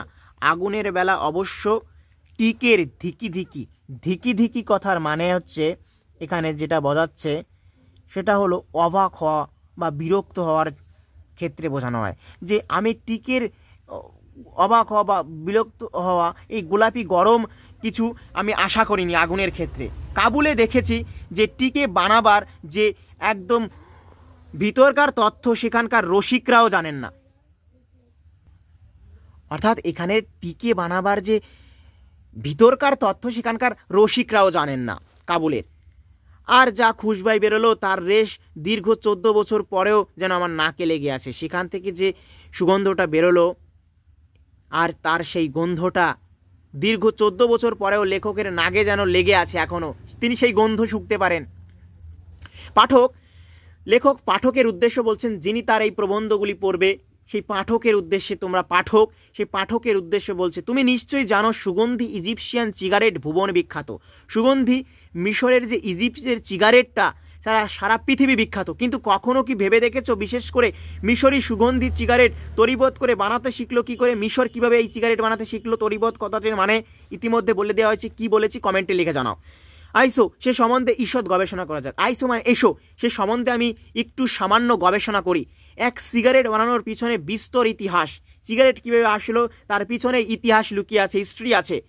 তার রাজনীতি এবং দেদার রসায়ন শাস্ত্র লুক্কায়িত রয়েছে। এখানে আন্তর্জাতিক রাজনীতিও রয়েছে।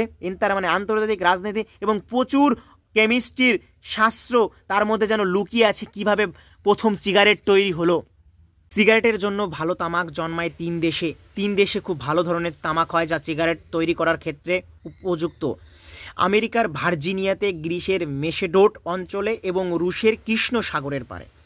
ভারতবর্ষ প্রধানত ভার্জিনিয়া খায়। ভারতবর্ষ যে সিগারেট খায় ভার্জিনিয়া সিগারেট খায়। কিছুটা গ্রিকও খায়, কিন্তু এই গ্রিক তামাক এদেশে টার্কিস এবং ইজিপশিয়ান নামে প্রচলিত। কোন দেশ? লেখক যে দেশে ছিলেন মিশরে, তার কারণ একদা গ্রিসের উপর আধিপত্য। গ্রিসের বাপ ছিল, বাপ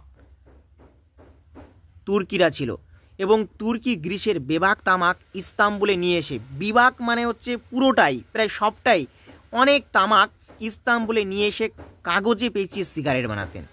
সেই তুর্কিরা গ্রিসের অনেক তামাক কোথায় নিয়ে গিয়েছিলেন? ইস্তাম্বুল। ইস্তাম্বুল কোথায় ছিলেন? তুরস্কের একটা শহর, এটা ইউরোপ ও এশিয়ার মধ্যে অবস্থিত। এই শহরে নিয়ে আসছিলেন। তো এই শহরে নিয়ে আসার সেই নিয়ে এসে কাগজে পেঁচিয়ে সিগারেট বানাতো। মিশরও তখন তুর্কির কবজাতে, তাই তুর্কির কর্তারা কিছুটা তামাক মিশরে পাঠাতেন। মিশরও তখন তুর্কির কবজাতে ছিল, তুর্কির আয়ত্তে ছিল। মিশররা তুর্কির আয়ত্তে ছিল, তাই তুর্কির যে কর্তারা ছিল কিছুটা তামাক মিশরে পাঠাতেন। মিশরের কারিগররা সেই গ্রিক তামাকের সঙ্গে খাঁটি মিশরের খুশবাই কোনো এক সুগন্ধ মাখিয়ে দিয়ে যে অনবদ্য রসনলি নির্মাণ করলেন, তারই নাম ইজিপশিয়ান সিগারেট। মানে সেই খাঁটি মিশরের খুশবাই মাখিয়ে যে অনবদ্য মানে নিখুঁত রসনলি নির্মাণ করলেন, এটার নামই হচ্ছে ইজিপশিয়ান সিগারেট। নিশ্চয়ই লক্ষ্য করেছেন, চায়ের টিন যদি রান্নাঘরে ভালো করে বন্ধ না রাখা হয় তবে ফোড়নের ঝাঁকে চা বরবাদ হয়ে যায়। যে 5 ফোড়ন থাকে, যে মশলা টাইপের ফোড়ন, সেই ফোড়নের ঝাঁকে চা তো একদম শেষ হয়ে যায়। অর্থাৎ আর কিছু না হোক, খুশবাইটি আতুর ঘরে নুন খাওয়ানো বাচ্চার মতো প্রাণ ত্যাগ করে। মানে আর কিছু না হোক, চায়ের যে গন্ধটা আতুর ঘর কখন বলা হয়? যখন একটা বাচ্চা 10 মাস 10 দিন পরে জন্মগ্রহণ করে, মায়ের সঙ্গে থাকে, যে 7 দিন না হওয়া পর্যন্ত তাকে আতুর ঘর বলা হয়। সেই নুন খাওয়ানো বাচ্চার মতো প্রাণ ত্যাগ করে, যে বাচ্চাকে নুন খালে মরে যায় সেরকম। মাল জাহাজ লাদাই করা যে অফিসারের কর্ম, তিনিও বিলক্ষণ জানেন। মানে মাল জাহাজ লাদাই করা মানে মাল জাহাজ ভর্তি করা, লাদাই করা যে অফিসারের কাজ, তিনিও বিলক্ষণ খুব ভালো করে জানেন যে জাহাজে কাঁচা তামাক লাদাই করা হয়েছে, তাতে করে গন্ধওয়ালা অন্য কোনো মাল নেওয়া হয় না। জাহাজে যদি শুধুমাত্র তামাক নিতে হবে, ওই জাহাজে শুধু তামাক নিতে হবে, অন্য কিছু নেওয়া যাবে না। তাতে তামাকের গন্ধ ভালো থাকবে। পাছে তামাকের গন্ধ এবং কিঞ্চিত স্বাদও নষ্ট হয়ে যায়, এই কারণে পিছনে যাতে তামাকের গন্ধ নষ্ট না হয় বা সামান্যতম স্বাদও যাতে নষ্ট না হয়, তার জন্য আর অন্য কোনো মাল নেওয়া হয়। এটা সেই অফিসারও জানেন, ঠিক আছে? তাই তামাকের স্বাদ নষ্ট না করে সিগারেটকে খুশবাইয়ে মজানো অতীব কঠিন কর্ম। তামাকের স্বাদ নষ্ট না করে, মানে তামাকের স্বাদ যাতে নষ্ট না হয়, সিগারেটকে খুশবাইয়ে মানে সেই গন্ধে মজানো, মজিয়ে রাখা অত্যন্ত কঠিন কাজ। সিগারেটে 1 ফোঁটা ইউক্যালিপটাস তেল ঢেলে সেই সিগারেট ফুঁকে দেখুন, 1 ফোঁটা তেল আস্ত সিগারেট একদম বরবাদ করে দিয়েছে। 1 ফোঁটা তেলই ওই সিগারেটকে একদম শেষ করে দিয়েছে। 5 বছরের বাচ্চাও তখন সে সিগারেট না কেশে অনায়াসে ভসভস করে ফুঁকে যেতে পারে। মানে 1 ফোঁটা ইউক্যালিপটাস তেল যদি ঢালা হয়, সেই সিগারেটের গন্ধ, স্বাদ সমস্ত কিছু নষ্ট হয়ে যায়। তখন 5 বছরের বাচ্চাও সে সিগারেট না কেশে, সিগারেট খাওয়ার সময় অনেকে কাশে তো দেখি, না কেশে অনায়াসে ভসভস করে, মানে এখানে ভসভস হচ্ছে কি ওই ফুকা, ফুকা মানে টানা, সিগারেট টানার একটা শব্দ অর্থে বোঝানো হয়েছে, যেতে পারে। বস্তুত মূলত বড্ড বেশি ভেজা সর্দি হলে অনেকে এই পদ্ধতিতে ইউক্যালিপটাস সেবন করে থাকেন। মানে ইউক্যালিপটাস সর্দি হলে, কারো যদি সর্দি হয় তখন এই পদ্ধতিতে ইউক্যালিপটাস সেবন করে থাকেন। যারা সিগারেট সইতে পারেন না তারা পর্যন্ত এইভাবে তাদের সর্দির জন্য খেয়ে থাকে অবশ্য। বরঞ্চ এমন গুণী আছেন যিনি অ্যাটম বমের মাল মশলা মেশানোর হার হদ্দ হাল হকিকত জানেন। এমনও গুণী ব্যক্তি আছে, এমনও জ্ঞানী ব্যক্তি আছেন যিনি অ্যাটম বোম, পরমাণু বোমের বানানোর যে মাল মশলা, যে উপাদান, তা মেশানোর হার হদ্দ হাল হকিকত সমস্ত কিছুই জানেন। কিন্তু তামাকের সঙ্গে খুশবাই, তার পিছনে রয়েছে কি? তামাকের পিছনে খুশবাই, এর পিছনে রয়েছে গুড়োতর, একদম প্রগাঢ় রহস্যাবৃত ইন্দ্রজাল। একদম রহস্যাবৃত ইন্দ্রজাল মানে গভীর তথ্য এর মধ্যে রয়েছে। কিচ্ছু বাড়িয়ে বলছি না, লেখক বলছেন সৈয়দ মুস্তফা আলী, আমি কিছু বাড়িয়ে বলছি না। অজন্তা দেওয়াল দেখো, অজন্তা আমাদের মধ্যপ্রদেশের গুহা দেখো, অজন্তার কথা সবাই জানে, ইতিহাসে উল্লেখিত। এবং ছবির রং কোন কোন মশলা দিয়ে বানানো হয়েছিল, পাঠান যুগে, পাঠান যুগ ছিল ইতিহাসের, যে পাঠান যুগটা ছিল সেই ইতিহাসের কথায় আমরা আসলে দেখতে পাই পাঠান যুগে পাথরে পাথরে জোড়া দেওয়ার জন্য কি মাল, কোন পরিমাণে, কি মাল, তোমার মাল নয়, কি মাল কোন পরিমাণে লাগানো হয়েছিল। এখানে আমি মাল মশলার কথা বলছি, মানে যে ইট সিমেন্ট কী সব ব্যবহার হয়েছিল পাথরে পাথরে জোড়া লাগানোর জন্য, সে সমস্ত আর কি। আমরা সে তত্ত্বগুলো মাথা খুঁড়েও বের করতে পারিনি। সে যে তত্ত্বটা মাথা খুঁড়েও, মাথা ঘা মেরেও বের করতে পারেনি যে কী দিয়ে সেই মালগুলো তৈরি হয়েছিল। ঠিক আছে, ওই মালটা যে কী দিয়ে তৈরি আমরা এখনও জানতে পারলাম না, চলো। এবং পারিনি বিশ্ব সংসার বের করতে কি কৌশলে, কি মশলা দিয়ে, বিশ্ব সংসার বের করতে পারেনি যে কি কৌশল ইউজ করে, কি ট্রিক্স ইউজ করে, কি মশলা ইউজ করে মিশরীরা তাদের মমিগুলিকে পচার হাত থেকে বাঁচিয়েছিল। মিশরীরা তাদের যে মমিগুলি, মিশররা তাদের মমি একদম বছর বছর যুগ যুগ ধরে সেই মমিগুলিকে অক্ষত রাখতো, পচতো না। কি মশলা ইউজ করেছিল কেউই জানে না। স্বীকার করি মিশরীরাই একদিন সে কায়দা গুলে মেরে দিয়েছে। তারা যে কিভাবে এই মমিগুলিকে পচার হাত থেকে বাঁচিয়েছে তারাই এখন জানে না, যে কিভাবে তারা এ কাজ করেছিল, তারাই এখন জানে না। তো কারণ তারাই এখন কি সেই কায়দাটা গুলে মেরে দিয়েছে। পাঠান মোগল যুগে যেরকম আমাদের অনেকখানি রসায়নবিদ্যা অনাদারে লোপ পায়, মানে পাঠান আর মুঘল যুগে যেরকম করে রসায়নবিদ্যা, কেমিস্ট্রিবিদ্যা অনাদরে যখন আদর না করতে হবে, যার গুরুত্ব দেয় না, তখন আস্তে আস্তে বিলুপ্ত হয়েছিল, ঠিক সেই রকম। তবু তো আমরা আজও মকরধ্বজ চবনপ্রাশ বানাতে পারি। এখানে বলে রাখি মকরধ্বজ চবনপ্রাশ হচ্ছে কি কোনো আয়ুর্বেদিক ওষুধকে বোঝানো হয়েছে। এরা হলো আয়ুর্বেদিক ওষুধ। ভেজাল তো শুরু হলো মাত্র সেদিন আমাদের চশমার সামনে। এই তো সেদিন থেকে শুরু হয়েছে ভেজাল, সেদিন থেকে তো ভেজাল শুরু হয়েছে। যত ভেজাল মিশলো, যত কৃত্রিমতা মিশলো সেদিন থেকে আমাদের এই চশমার সামনে। মিশরীরাও ঠিক সেই রকম সুগন্ধ তত্ত্ব সম্পূর্ণ ভুলে যায়নি। মিশরীরা সে তত্ত্ব আজও ভোলেনি। ঝরতি পড়তি যেটুকু এলেম তখনও তাদের পেটে ছিল, তাই দিয়ে তারা সেই সমস্যা সমাধান করলো। কি বলছে দেখো, যে ঝরতে পড়তে পড়তে যেরকম যেটুকু পড়ে আছে, কোনো কিছু কেউ খাচ্ছে, ধরো এরকম একটা উদাহরণ দেওয়া যায় যে হাতে কোনো একটা তরল পানীয়, মানে মিষ্টি তরল পানীয় নিয়েছে, হাতে দিয়ে খাচ্ছে, ওই যে দু হাতের পাশ দিয়ে পড়ে যাচ্ছে, মানে এ পাশ দিয়ে পড়ছে, ও পাশ দিয়ে পড়ছে, তাও সে খাচ্ছে। ওই যে ঝরতে পড়তে পড়তে যেটুকু আছে সেটুকু খাচ্ছে সে, ওই রকম। মানে ঝরতে পড়তে যেটুকু বিদ্যা তারা এখনও তাদের পেটে আছে, তাই দিয়েই তারা সামান্য সমস্যাটার সমাধান করলো।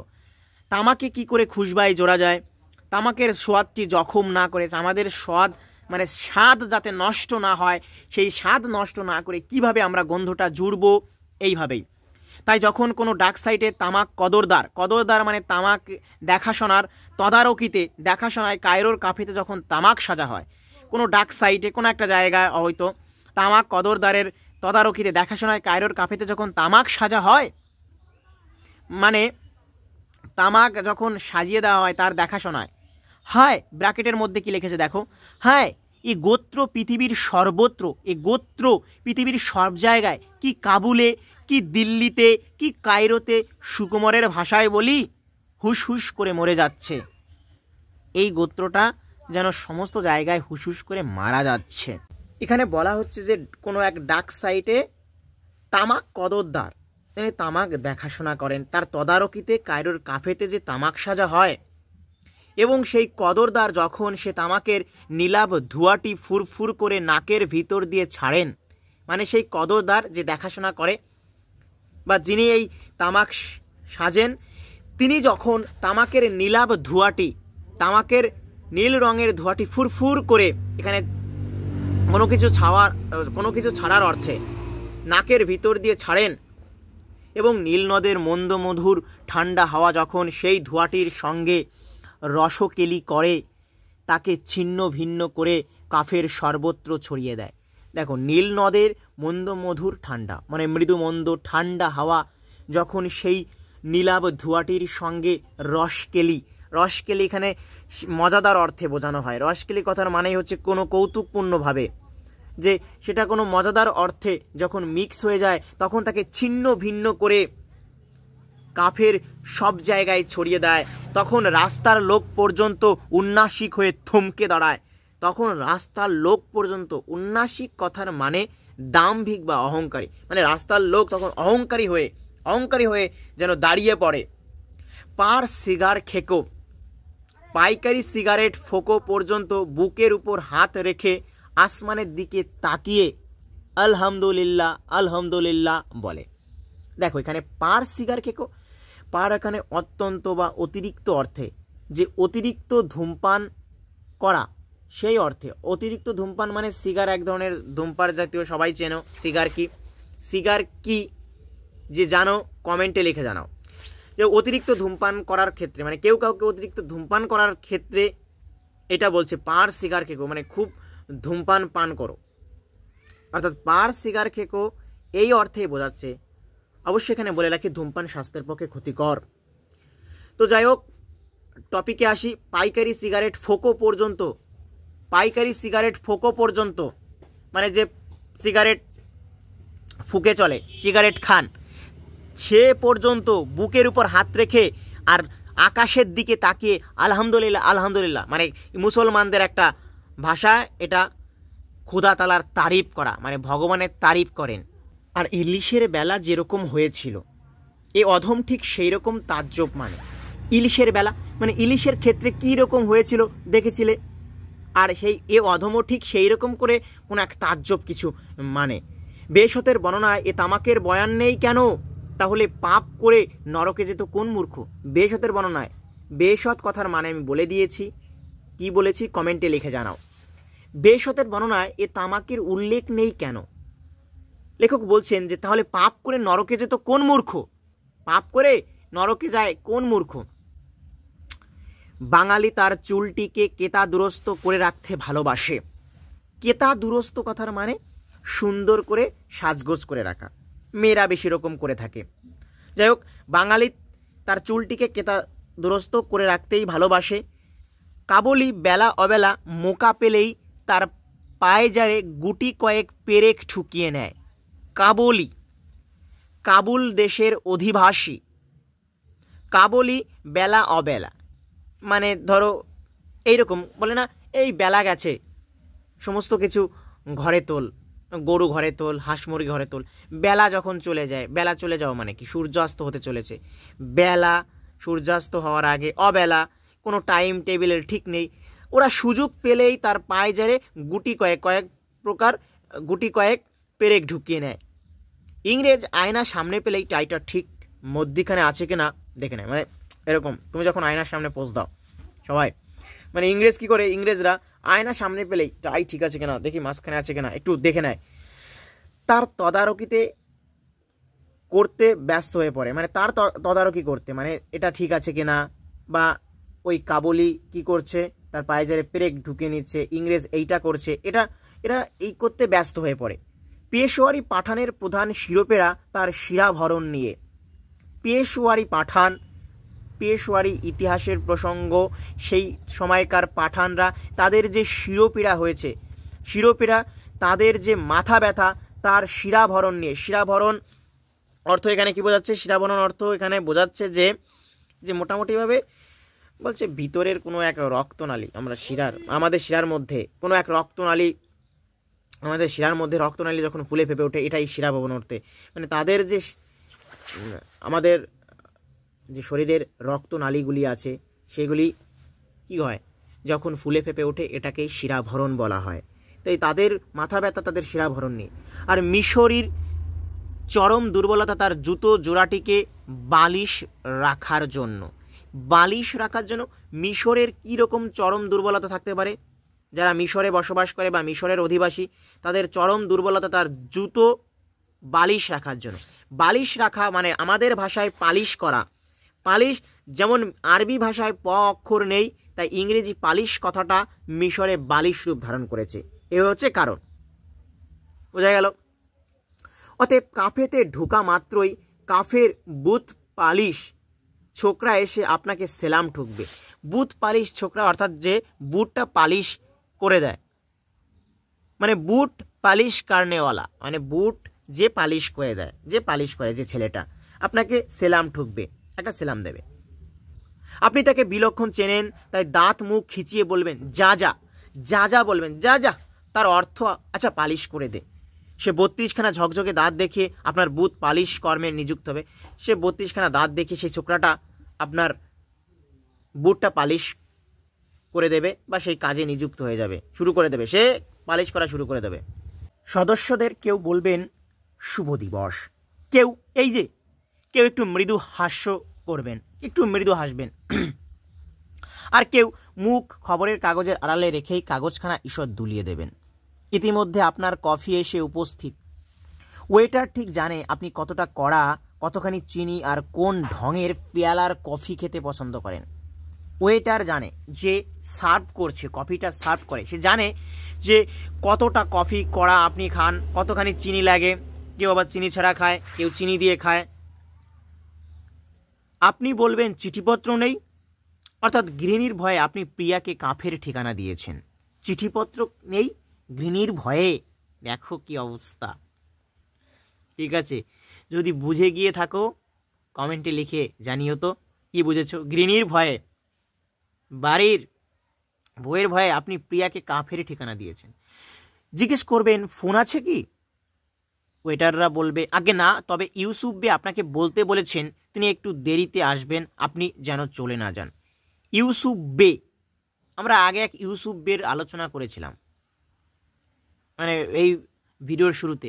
ইউসুফ বেকে আমি আরেকবার বলছি, তাও ইউসুফ বে ছিল হজরত ইউসুফ, যার কথা সমস্ত ধর্মেই উল্লেখ আছে, প্রায় ইসলাম, খ্রিস্টান, ইহুদি সমস্ত ধর্মেই তার কাহিনী উল্লেখ আছে।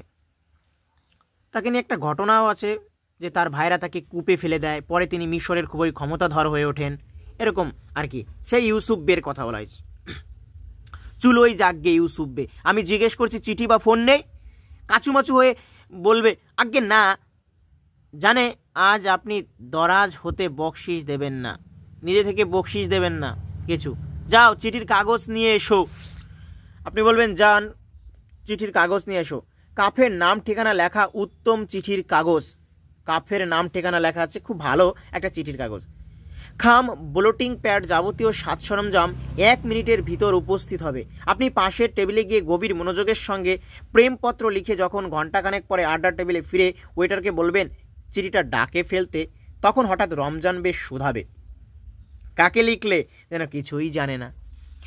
যখন আপনি প্রেমপত্র লিখে আবার আড্ডার টেবিলে আসবেন, তখন চিঠিটা ডাকে ফেলতে বলবেন, আর রমজান বে বলবে কিছুই জানে না। রমজান বে এখানে একটা ক্যারেক্টার, সে বলবে কাকে লিখলেন, সে যেন কিছুই জানে না। চটে গিয়ে বলবেন তোমার তাতে কি। রমজান বে আপনাকে জিজ্ঞেস করেছিলেন যে আপনি কাকে চিঠিটা লিখলেন, আপনি চটে গিয়ে বলবেন তোমার তাতে কি, আমি যাকে লেগে লিখি। রমজান বে উদাস সুরে বলবে, একটু নম্র সুরে বলবে না আমার তাতে কি, তবু বলছিলাম সকালে বিলকিসের সঙ্গে দেখা, সে তোমাকে বলে দিতে বললে তুমি যেন 11:30টায় ফামিনা সিনেমার গেটে তার সঙ্গে দেখা করো। বিলকিস, তার সঙ্গে দেখা হয়েছিল, সে রমজান বে দেখা হয়েছিল, আর রমজান বে আপনাকে বলছেন যে সে আপনাকে 11:30টায় ফামিনা সিনেমার গেটে তার সঙ্গে দেখা করতে বলেছেন।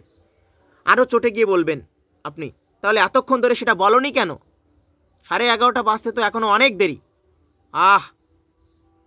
সে কথা হচ্ছে না, আমি যে মিছিমিছি 1 ঘন্টা ধরে চিঠিটা লিখলুম, 11:30 বাজতে যে এখনও অনেক দেরি। ওই রমজান বে বলছে যে 11:30 বাজতে এখনও অনেক দেরি। তখন আপনি চটে গিয়ে বলছেন, না সে কথা বলছি না, আমি যে মিছিমিছি 1 ঘন্টা ধরে চিঠিটা লিখলুম। রমজান বে আরও উদাস সুরে বলবে, আরেকটু উদাস সুরে, আরেকটু উদারভাবে বলবে, জানি নে ভাই তোমাদের দেশে প্রেমের রেওয়াজ কি। রমজান বে বলছেন যে তোমাদের দেশে প্রেমের রেওয়াজটা কি বা ভালোবাসার কি প্রচলন আছে। এ দেশে তো জানি প্রিয়া পাশের ঘরে, আর এ ঘরে বসে প্রেমিক পাতার পর পাতা প্রেমপত্র লিখে যাচ্ছেন। এ দেশে প্রেমের রেওয়াজ কি, যার সঙ্গে প্রেম করছে সে পাশের ঘরে রয়েছে, আর প্রেমিক এখানে পাতার পর পাতা বসে প্রেমপত্র লিখছে, ভালোবাসার চিঠিপত্র লিখছে। এতক্ষণ একটা মুখরোচক আলোচনার বিষয়বস্তু উপস্থিত হলো। মুখরোচক খুব ভালো ধরনের, মানে স্বাদী একটা আলোচনা সামনে উপস্থিত হলো। রেশন শপ খোলা মাত্রই মেয়ে মধ্যে যেরকম দোকানের ভিতর ঝাঁপিয়ে পড়ে তামাম আড্ডা, ঠিক সেই রকম কি বলা হচ্ছে যে রেশম শপ মানে রেশন দোকান খোলা মাত্রই, রেশনে গিয়ে যখন রেশন আনতে যায়, মেয়ে মধ্যে রেশন দোকানের মধ্যে যেমন করে ঝাঁপিয়ে পড়ে তামাম, ঠিক সম্পূর্ণ আড্ডাটা ঠিক এই রকমই।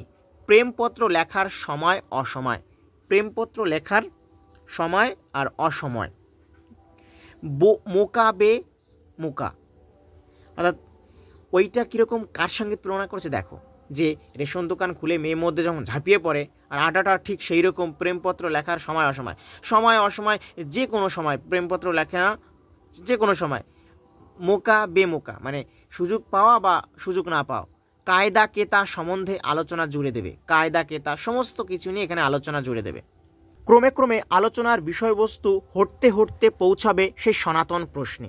এখানে আলোচনা হচ্ছে সেই বিষয়বস্তু নিয়ে, কি কি বিষয় আলোচনা হচ্ছে সেটা পিছোতে পিছোতে এমন জায়গায় পৌঁছাবে সেই পুরনো প্রশ্নে, কোন দেশের রমণী সবচেয়ে সুন্দরী হয়। আলোচনায় যখন আলোচনা আড্ডা করতে বসে, আমরা বন্ধুরা সবাই আড্ডা করতে বসলে সবাই যেরকম আলোচনা করে, এই ওইটা তো না, ওইটা সেই না, মানে এখানেও বলছে দেখো কোন দেশের রমণী সবচেয়ে সুন্দরী হয়। অবান্তর নয়, এটা অবাস্তব নয়, তাই নিবেদন করি, নিবেদন মানে তাই পেশ করি। দেশ বিদেশ ঘুরেছি, অর্থাৎ ভ্যাগাবন্ড হিসাবে আমার ঈষৎ বদনাম আছে। ভ্যাগাবন্ড, লেখক অনেক জায়গায় ঘুরেছেন, ভ্যাগাবন্ড যে এখানে সেখানে ঘুরে বেড়ান, সেই হিসাবেও তার নাকি খুব সামান্য বদনাম আছে। কাজে আমাকে কেউ সুধান, আমাকে কেউ বলেন কোন দেশের রান্না সবচেয়ে ভালো, কেউ সুধান তুলনাত্মক কাব্যচর্চার জন্য কোন বিশ্ববিদ্যালয় প্রশস্ততম। তুলনাত্মক মানে কম্পারিজন, তার সাথে তোমার তুলনা। এখানে তুলনাত্মক মানে তুলনা করা হচ্ছে যে কাব্য চর্চার জন্য কোন বিশ্ববিদ্যালয় বা কোন মহাবিশ্ববিদ্যালয় প্রশস্ততম, অনেক বিস্তার লাভ করেছে। আর অধিকাংশ আমাকে বলেন কোন দেশের রমণী সবচেয়ে সুন্দরী। আমি কলির পরশুরামের স্মরণে উত্তর দিই, কলির পরশুরামের স্মরণ করে উত্তর দিই, এনারা আছেন ওনারা আছেন। কারণ যারা দেশ বিদেশ ঘোরেননি তাদের সঙ্গে এই আলোচনাটা দানা বাঁধে না, বড্ড একতরফা বক্তৃতার মতো হয়ে যায়। যারা দেশ বিদেশ ঘোরেনি, যারা দেশ বিদেশ সম্পর্কে জানে না, তাদের সঙ্গে এই বক্তৃতা অনেকটা একতরফা, যেরকম ওয়ান সাইড লাভ হয়, একতরফা ভালোবাসা, ও বাসে এ বাসে না, এইরকম যে আমি বলে যাই ও একতরফা, ওরা কিছু বলতেই পারে না। দেশ বিদেশ যারা ঘোরেনি তাদের সঙ্গে এটা একতরফা বক্তৃতার মতো হয়।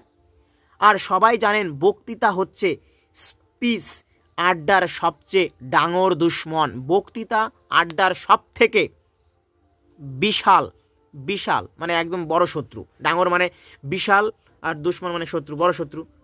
এ সংসারে যদি কোনো শহরের সত্যিকার হক থাকে, সত্যিকারের হক মানে ন্যায্যতা থাকে, উপযুক্ত প্রাণাভিরাম বিষয় নিয়ে আলোচনা করার, যদি এই শহরে কথাটা কি বলেছে যে এ সংসারে যদি কোনো শহরের এই যে এই সংসারে কোনো শহরের সত্যিকার হক অধিকার থাকে, উপযুক্ত প্রাণাভিরাম মানে প্রাণকে আকর্ষণ করার মতো বা প্রাণকে আনন্দিত করার মতো কোনো বিষয় নিয়ে আলোচনা করার, তবে আমি কসম খেয়ে বলতে পারি বা প্রতিজ্ঞা করে বলতে পারি সে শহর হচ্ছে কায়রো। লেখক বলছেন কারণ কায়রোতে খাঁটি বাসিন্দা রূপে যুগ যুগ ধরে আছে গ্রিক, কায়রোতে রয়েছে আরব, কায়রোতে রয়েছে তুর্কি, কায়রোতে রয়েছে হাবশি, কায়রোতে রয়েছে সুদানি, কায়রোতে রয়েছে ইতালীয়। এখানে বলে রাখা দরকার হাবশি কি। হাবশি আফ্রিকার একটা অঞ্চলকে বোঝানো হয়, বর্তমানে এটি ইথিওপিয়া ও এরিয়াট্রিয়া নামে পরিচিত।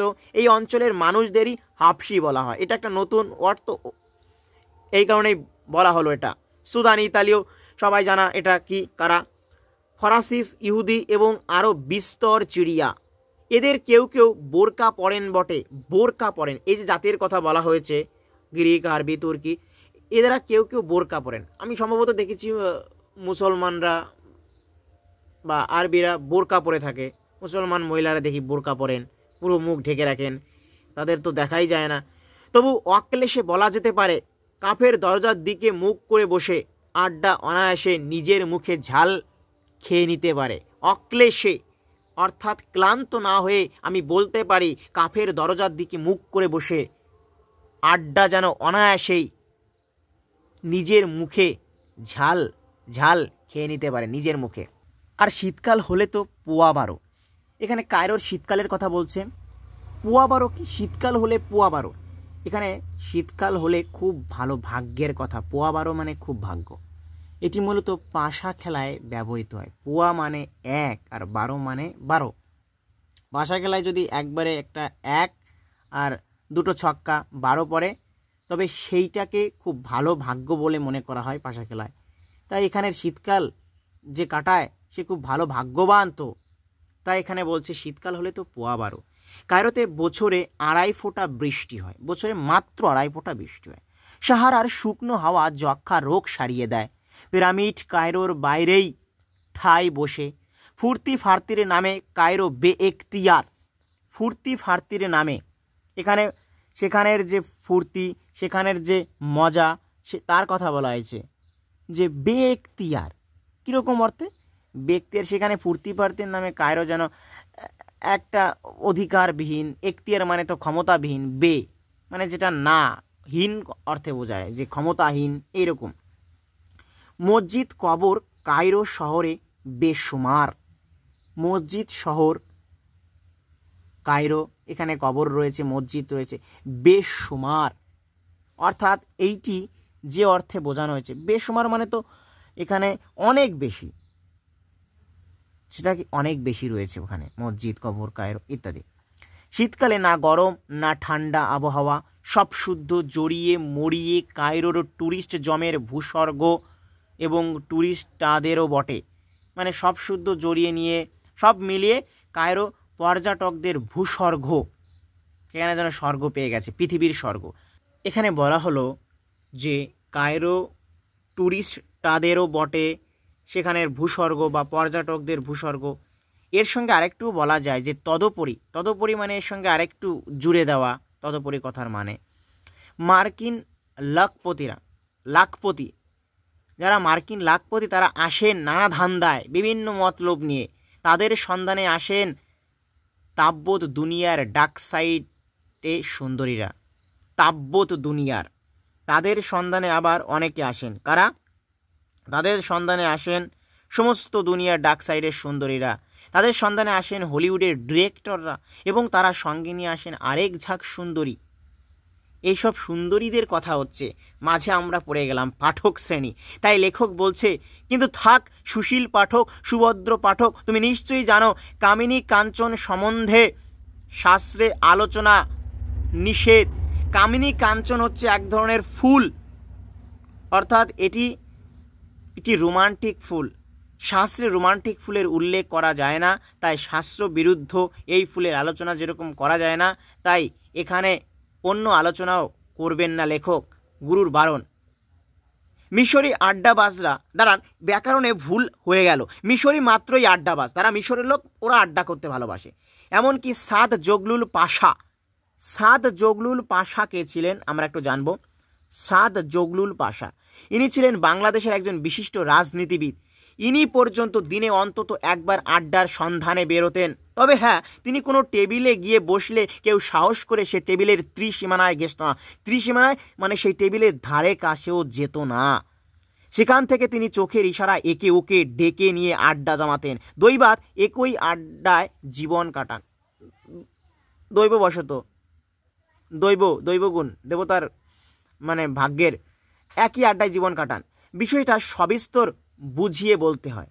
এই মনে করুন আপনি রোজ অফিসে ফেরার পথে ক্যাফে দ্য নীলের উত্তর পূর্ব কোণে বসেন।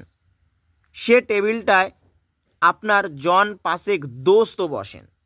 আপনি যখন বাড়ির অফিস থেকে ফেরেন তখন ফেরার পথে যখন অফিস থেকে আসছেন আপনি café the Neel coffee shop বলেছিলাম, তার উত্তর পূর্ব কোণে ঈশান কোণে গিয়ে বসলেন। আর সে টেবিলটায় আপনার 5 জন বন্ধু বসে আছেন। আড্ডার ফুল স্ট্রেংথ 10 জন, আড্ডার পুরো শক্তিটাই হচ্ছে 10 জন ছিল। সবাই কিন্তু সব দিন এই আড্ডায় আসে না, সবাই যে সব দিন এই আড্ডায় আসবে তা না। কোনো কোনো আড্ডায় কেউ থাকে বা কোনো দিন কেউ থাকে না, এই হচ্ছে কথা। সবাই সব দিন থাকে না আড্ডায়। তাই বলছেন, তাই হরে দরে আপনার টেবিলে জন 5-7 নিয়মিত উপস্থিত থাকেন। মানে হরে দরে করে সব মিলিয়ে আপনার আড্ডার টেবিলে 5-7 জন প্রতিদিন থাকবেই। এছাড়া আপনি সপ্তাহে 1 দিন জোর 2 দিন বাড়ির পাশের সেমিরামিস কাফেতে দক্ষিণ পশ্চিম কোণে বসেন। এ আড্ডার সদস্যরা কিন্তু আপনার ক্যাফে দ্য নীলের সদস্যদের বিলকুল চেনেন না। কীরকম কথা বলেছেন? যখন লেখক তার বাড়ির পাশে 1 দিন হোক 2 দিন হোক সেমিরামিস কাফেতে দক্ষিণ পশ্চিম কোণে বসেন, আর এ আড্ডার সদস্যরা কিন্তু তার ক্যাফে দ্য নীলের সদস্যদের বিলকুল একেবারেই চেনেন না। এরা হয়তো স্যাংরার দল, কিছু ছেলে ছোকরার দল, কলেজে পড়ে, কেউ কেরানিগিরি করে, কেউ বেকার কিংবা ইন্স্যুরেন্স এজেন্ট, তার অর্থও বেকার। এদের আলোচনার বিষয়বস্তু যারা বেকার কেরানিগিরি করে, বিভিন্ন টাইপের লোক হয় সমালোচনার জন্য। বিভিন্ন যে কেউ এ আড্ডায় বসলে অন্য আলোচনা করে, বিভিন্ন ক্যাটাগরির লোক হয়। আমরা এক ধরনের আলোচনা করব। তাই এরা সম্ভবত যে আড্ডায় যে আলোচনা করছে সেটা হচ্ছে কি বলছে দেখো, এদের আলোচনার বিষয়বস্তু রাজনীতি নিয়ে, অর্থাৎ কোন পাশার বউ কোন মিনিস্টারের সঙ্গে পরকীয়া করেন। মানে পাশার বউ কোন মিনিস্টার কোন নেতার সঙ্গে পরকীয়া করছেন। পরকীয়া, তুমি বুঝে গেছো পরকীয়া কি? যারা যারা পরকীয়া বুঝেছো কমেন্টে লিখে জানিও অবশ্যই। আর এটি বুঝে থাকলে অবশ্যই একটি লাইক দিও। এদের আলোচনার বিষয়বস্তু এই কার সঙ্গে ভেগে গেল, কে কার সঙ্গে গেল, এরকম আর কি। পরকীয়া করেন বলে তার বোনের ছেলে পার্টিতে ভালো চাকরি পেয়ে গেল, কিংবা আলোচনার বিষয়বস্তু তাদের সাহিত্য নিয়ে, অর্থাৎ কোন প্রকাশক 1000-এর নাম করে 3000 ছাপিয়ে বেশ 2 পয়সা কামিয়ে নিয়েছে। তাছাড়া অবশ্যই দুনিয়ার হাজারো জিনিস নিয়ে আলোচনা হয়। তা না হলে আড্ডা হবে কেন? আড্ডায় দুনিয়ার সমস্ত কিছু, পাড়ার সমস্ত কিছু নিয়েই তো আলোচনা হয়, গ্রামের সমস্ত কিছু নিয়েই ওই আড্ডায় বসে আজকাল আড্ডা। এই আড্ডার সদস্যদের সবাই সব জানতা, সবাই যেন সব কিছু জানে। আড্ডায় যারা বসেছে তারা মানে পৃথিবীর সবাই সব কিছু জেনে গেছে। এরা মিশর তথা তাব্বত সমস্ত দুনিয়ার এত সব গুহ এবং গরম গরম খবর রাখে যে এদের কথাবার্তা হাবভাব দেখে আপনার মনে কোনো সন্দেহ থাকবে না। এরা যেন সমস্ত কিছু জানে, আর এরা এত গরম গরম খবর রাখে আমার বন্ধুর মতো। এদের যেন কথাবার্তা হাবভাব দেখে কোনো সন্দেহ থাকবে না যে এদের প্রত্যেকের চোখের সামনে এক অদৃশ্য যা দেখা যায় না, অশ্রুত যা কান দিয়ে শোনা যায় না, এরকম কোনো এক টেলিপ্রিন্টার খবর জানিয়ে যাচ্ছে, যেটা দেখা যায় না, যেটা শোনা যায় না। টেলিপ্রিন্টারের কথায় আসি। টেলিপ্রিন্টার হলো এক ধরনের একটা যন্ত্র, যে যন্ত্র দূর থেকে টেলিগ্রাফের মাধ্যমে পাঠানো তথ্য নিয়ে সেগুলি কাগজে ছাপিয়ে দেয়। ওই রকম করে তথ্য যেন তাদের কাছে আসছে, এবং সে খবরের যোগান দিচ্ছেন রাশার বেরিয়া, জার্মানির হিমলার এবং কলকাতার টেগার্ট। রোজ বাড়ি ফেরার সময় আপনি তাজ্জব মানবেন, আপনার যেন একদম একটু বিস্ময় হয়ে যাবেন, এরকম একটু তাজ্জব হয়ে যাবেন। এদের সাহায্য ছাড়া মিশর তথা দুনিয়ার বাদবাকি সরকারগুলো চলছে কি করে, আপনি যেন একটু অবাক হয়ে যাবেন। আপনার মনে আর কোনো সন্দেহের অবকাশ থাকবে না। দুটো অবকাশ, এখানে গ্যাপ থাকবে না, কোনো সন্দেহের কোনো অবকাশ রইল না। এদের মনে, এদের যদি মস্কো, বার্লিন, লন্ডন, দিল্লির বড় কর্তা বানিয়ে দেওয়া হয়, তবে দুনিয়ার কুল্লে সমস্যার সাকুল্য সমাধান এক লহমায় হয়ে যাবে। মানে এদের যদি বার্লিনের, লন্ডনের, দিল্লির বড় কর্তা বানিয়ে দেওয়া হয়, তবে এরা দুনিয়ার সমস্ত কুল্লে মানে মোট মানে সমস্ত সমস্যার একেবারে এক মুহূর্তেই সমাধান করে দেবে। মনে মনে বলবেন, হায় দুনিয়া, তুমি জানছো না তুমি কি হারাচ্ছ। দুনিয়াকে বলবেন যে দুনিয়া, তুমি জানছো না যে তুমি কি হারাচ্ছ। আপনি এদের চেয়ে বছর 10 বড়। লেখকের কথা বলছে, লেখক বছর 10 বড়। তাই এরা আপনাকে একটুখানি সমীহ করে, বড় বলে তাকে সম্মান দিচ্ছে, তাকে শ্রদ্ধা দিচ্ছে, সমীহ করে। যদিও আর না হই বিড়ি টানে, ঠিক আছে, বড় বলে সম্মান দিচ্ছে, কিন্তু বিড়ি খেয়ে যাচ্ছে, বিড়ি টেনে যাচ্ছে। কারণ এদেশে সে রেওয়াজটা, এদেশে সে প্রচলনটা তেমন নেই। আপনি নিতান্ত বিদেশি বলে এই আড্ডায় ছিটকে এসে পড়েছেন, নিতান্ত বিদেশি বলে এই আড্ডায় যেন কোথা থেকে এসে ছিটকে পড়েছেন। এদের কাউকে পয়লা আড্ডায় নিয়ে গেলে, এখানে সেমিরামিস কাফে আর ক্যাফে দানিল আলাদা। এদেরকে যদি আগের আড্ডায় নিয়ে যায়, ক্যাফে দানিলে যদি নিয়ে গিয়েও কোনো লাভ নেই। আমি নিয়ে গিয়েছিলাম, আর নিয়ে যাওয়ার পরে কি ঘটনা ঘটেছে দেখো। একটা বাক্যে বলছে যে বেচারি সেখানে রাটি কাড়েনি, যদ্যপি দুসরা আড্ডাতে সেই তড়পাত সবচেয়ে বেশ। এটা একটা বাক্য, যে বাক্যের মাধ্যমে এই বোঝানো হয় যে যদিও সে নিজে অন্য জায়গায় যেতে চায়, তবু সেখানে থেকে সেই ব্যক্তিকে খুব কষ্ট দেয়া হচ্ছে। একটা রূপক ভাষায় লেখা একটা বাক্য এটার মানে বোঝানো হচ্ছে এরকম যে সে অন্য জায়গায় যেতে চায়, কিন্তু সেখানে থেকে সে ব্যক্তিকে খুব কষ্ট দেওয়া হচ্ছে, এরকম মনে হচ্ছে। অন্য জায়গায় নিয়ে গেলে তার দশা ওই রকম হয়ে যাবে। তাছাড়া আপনি মাসে 1 দিন কিংবা 2 দিন শহর থেকে মাইল 3 দূরে একটা কাফেতে যান। মাসে 1 দিন কিংবা 2 দিন, বড় জোর মাইল 3 মাইল দূরে একটা কাফেতে যান। আপনার এক বন্ধু সে কাফেরই উপর তলায় থাকেন। আপনি যে কাফেতে যান, আপনার বন্ধু কাফের ঠিক উপর তলায় থাকেন। খাসা জায়গায় সামনেই নীলনদ বয়ে যাচ্ছে, নদী বয়ে যাচ্ছে তার আপন বেগে নীলনদ। আপনার বন্ধু এখানকার এ আড্ডার সঙ্গে আপনার পরিচয় করিয়ে দিয়েছিলেন। তাকে প্রথম খুঁজবেন কাফেতে, আর আপনার সেই বন্ধুকে সেখানে না পেলে অবশ্য তার ফ্ল্যাটে যেতে পারেন, তাতে কিন্তু কোনো লাভ নেই, তার ফ্ল্যাটে গিয়েও খুঁজবেন। এ কাফে আপনাকে উদ্বাহু হয়ে অভ্যর্থনা করবে। উদ্বাহু হয়ে মানে হাত দুটো উপরে তুলে আপনাকে সাদর অভ্যর্থনা করবে, যেন আপনি অনেক দিনের হারিয়ে যাওয়া ফিরে পাওয়া ভাই, যে ভাই আপনি অনেক দিনের হারিয়ে গিয়েছিলেন, সেই ভাইকে যেন ফিরে পেয়েছে। সেইভাবে উদ্বাহু মানে নিজের হাতটা উপরে তুলে অভ্যর্থনা করবে। কারণ আপনি এইখানে আসেন কালে ভদ্রে, অর্থাৎ এখানে কোনো মতেই কালে ভদ্রে শব্দটি সময়কে বোঝাচ্ছে না, বরং এটি মাঝে মধ্যে ভালো আচরণ করার কথা বোঝাচ্ছে। কীরকম? মাঝে মধ্যে আসেন, ভালো ব্যবহার করেন। আপনাকে পেয়ে এদের বিশেষ আনন্দ। কারণ আনন্দ কেন? কারণ পক্ষেরও অধিক কাল ধরে তারা যেসব বিষয় কেটে কুটে ঘুষে পিষে চাটনি বানিয়ে ফেলেছিলেন, সেগুলো তারা নূতন করে হাড় কাঠে ঢুকিয়ে রামদাও চাবেন। হাড় কাঠ মানে বলির যে কাঠটা, পশু বলি হোক, যেখানে নরবলি হোক, ওই হাড়ি কাঠে মাথা ঢুকিয়ে রামদা দিয়ে যখন কেটে দেয়, বলি দেয়, সেই হাড় কাঠের কথা বলা হয়েছে। আপনার রায় জানতে চাইবেন, যে রায়, আপনার কি রায় আছে, যেমন কোর্টে রায় দেওয়া হয়, এরকম কি সিদ্ধান্ত আছে, যে রায় দিন না কেন আপনার উদ্ধার নেই, আপনার পরিত্রাণ নেই। আপনি যদিও গাধার দেশের লোক, আপনি অবশ্য 100 বার ওদের বলেছেন যে গাধীর সঙ্গে আপনার কোনো প্রকারে সাক্ষাৎ যোগাযোগ, গাধার দেশের লোক গাধীর সাথে, মানে স্ত্রী কথা বলা হয়েছে, তার সাথে কোনো সাক্ষাৎ যোগাযোগ নেই, কিন্তু তাতে করে কোনো ফায়দা হতে হয় না, কোনো রকম কোনো লাভ উপচে উঠবে না। যদিও আপনার জ্ঞান গম্যিতে কারো সন্দেহ নেই, আপনার যে জ্ঞান, আপনার জ্ঞান বুদ্ধিতে কারো কোনো সন্দেহ থাকবে না, কারণ আপনি গুহ ষষ্ঠেন্দ্রিয় ধারণ করেন। গুহ ষষ্ঠেন্দ্রিয় মানে পঞ্চ ইন্দ্রিয়ের ঊর্ধ্বে গিয়ে একটা আলাদা রকমের ফিলিংস, এটা যেন সব জানতা, সেই ষষ্ঠেন্দ্রিয় ধারণ করেন ইত্যাদি ইত্যাদি, তবু স্বীকার করতে হবে ইত্যাদি ইত্যাদি, মানে এই আপনি নির্ঘাত শেষ বাস মিস করবেন, শেষ বাসটাও মিস করে ফেলবেন। বন্ধুর ফ্ল্যাটে সোফার উপর চতুর্থ জাম যাপন করে পরদিন সকালবেলা বাড়ি ফিরবেন। বন্ধুর ফ্ল্যাটে সোফার উপর চতুর্থ জাম মানে এখানে 4 বার জামা চেঞ্জ করে পরদিন সকালবেলা বাড়ি ফিরতে হবে। এই ছিল টোটাল আলোচনা, পুরো সেঁকে দেওয়া আলোচনা, আড্ডা প্রবন্ধের সৈয়দ মুস্তফা আলীর। ইতিমধ্যে আমরা 25শে বৈশাখ এখন আড্ডা আলোচনা করে দিয়েছি। এটি আমাদের সহায়ক গ্রন্থে রয়েছে, পঞ্চতন্ত্র গ্রন্থের অন্তর্গত এই প্রবন্ধগুলি মূলত সৈয়দ মুস্তফা আলী রচিত।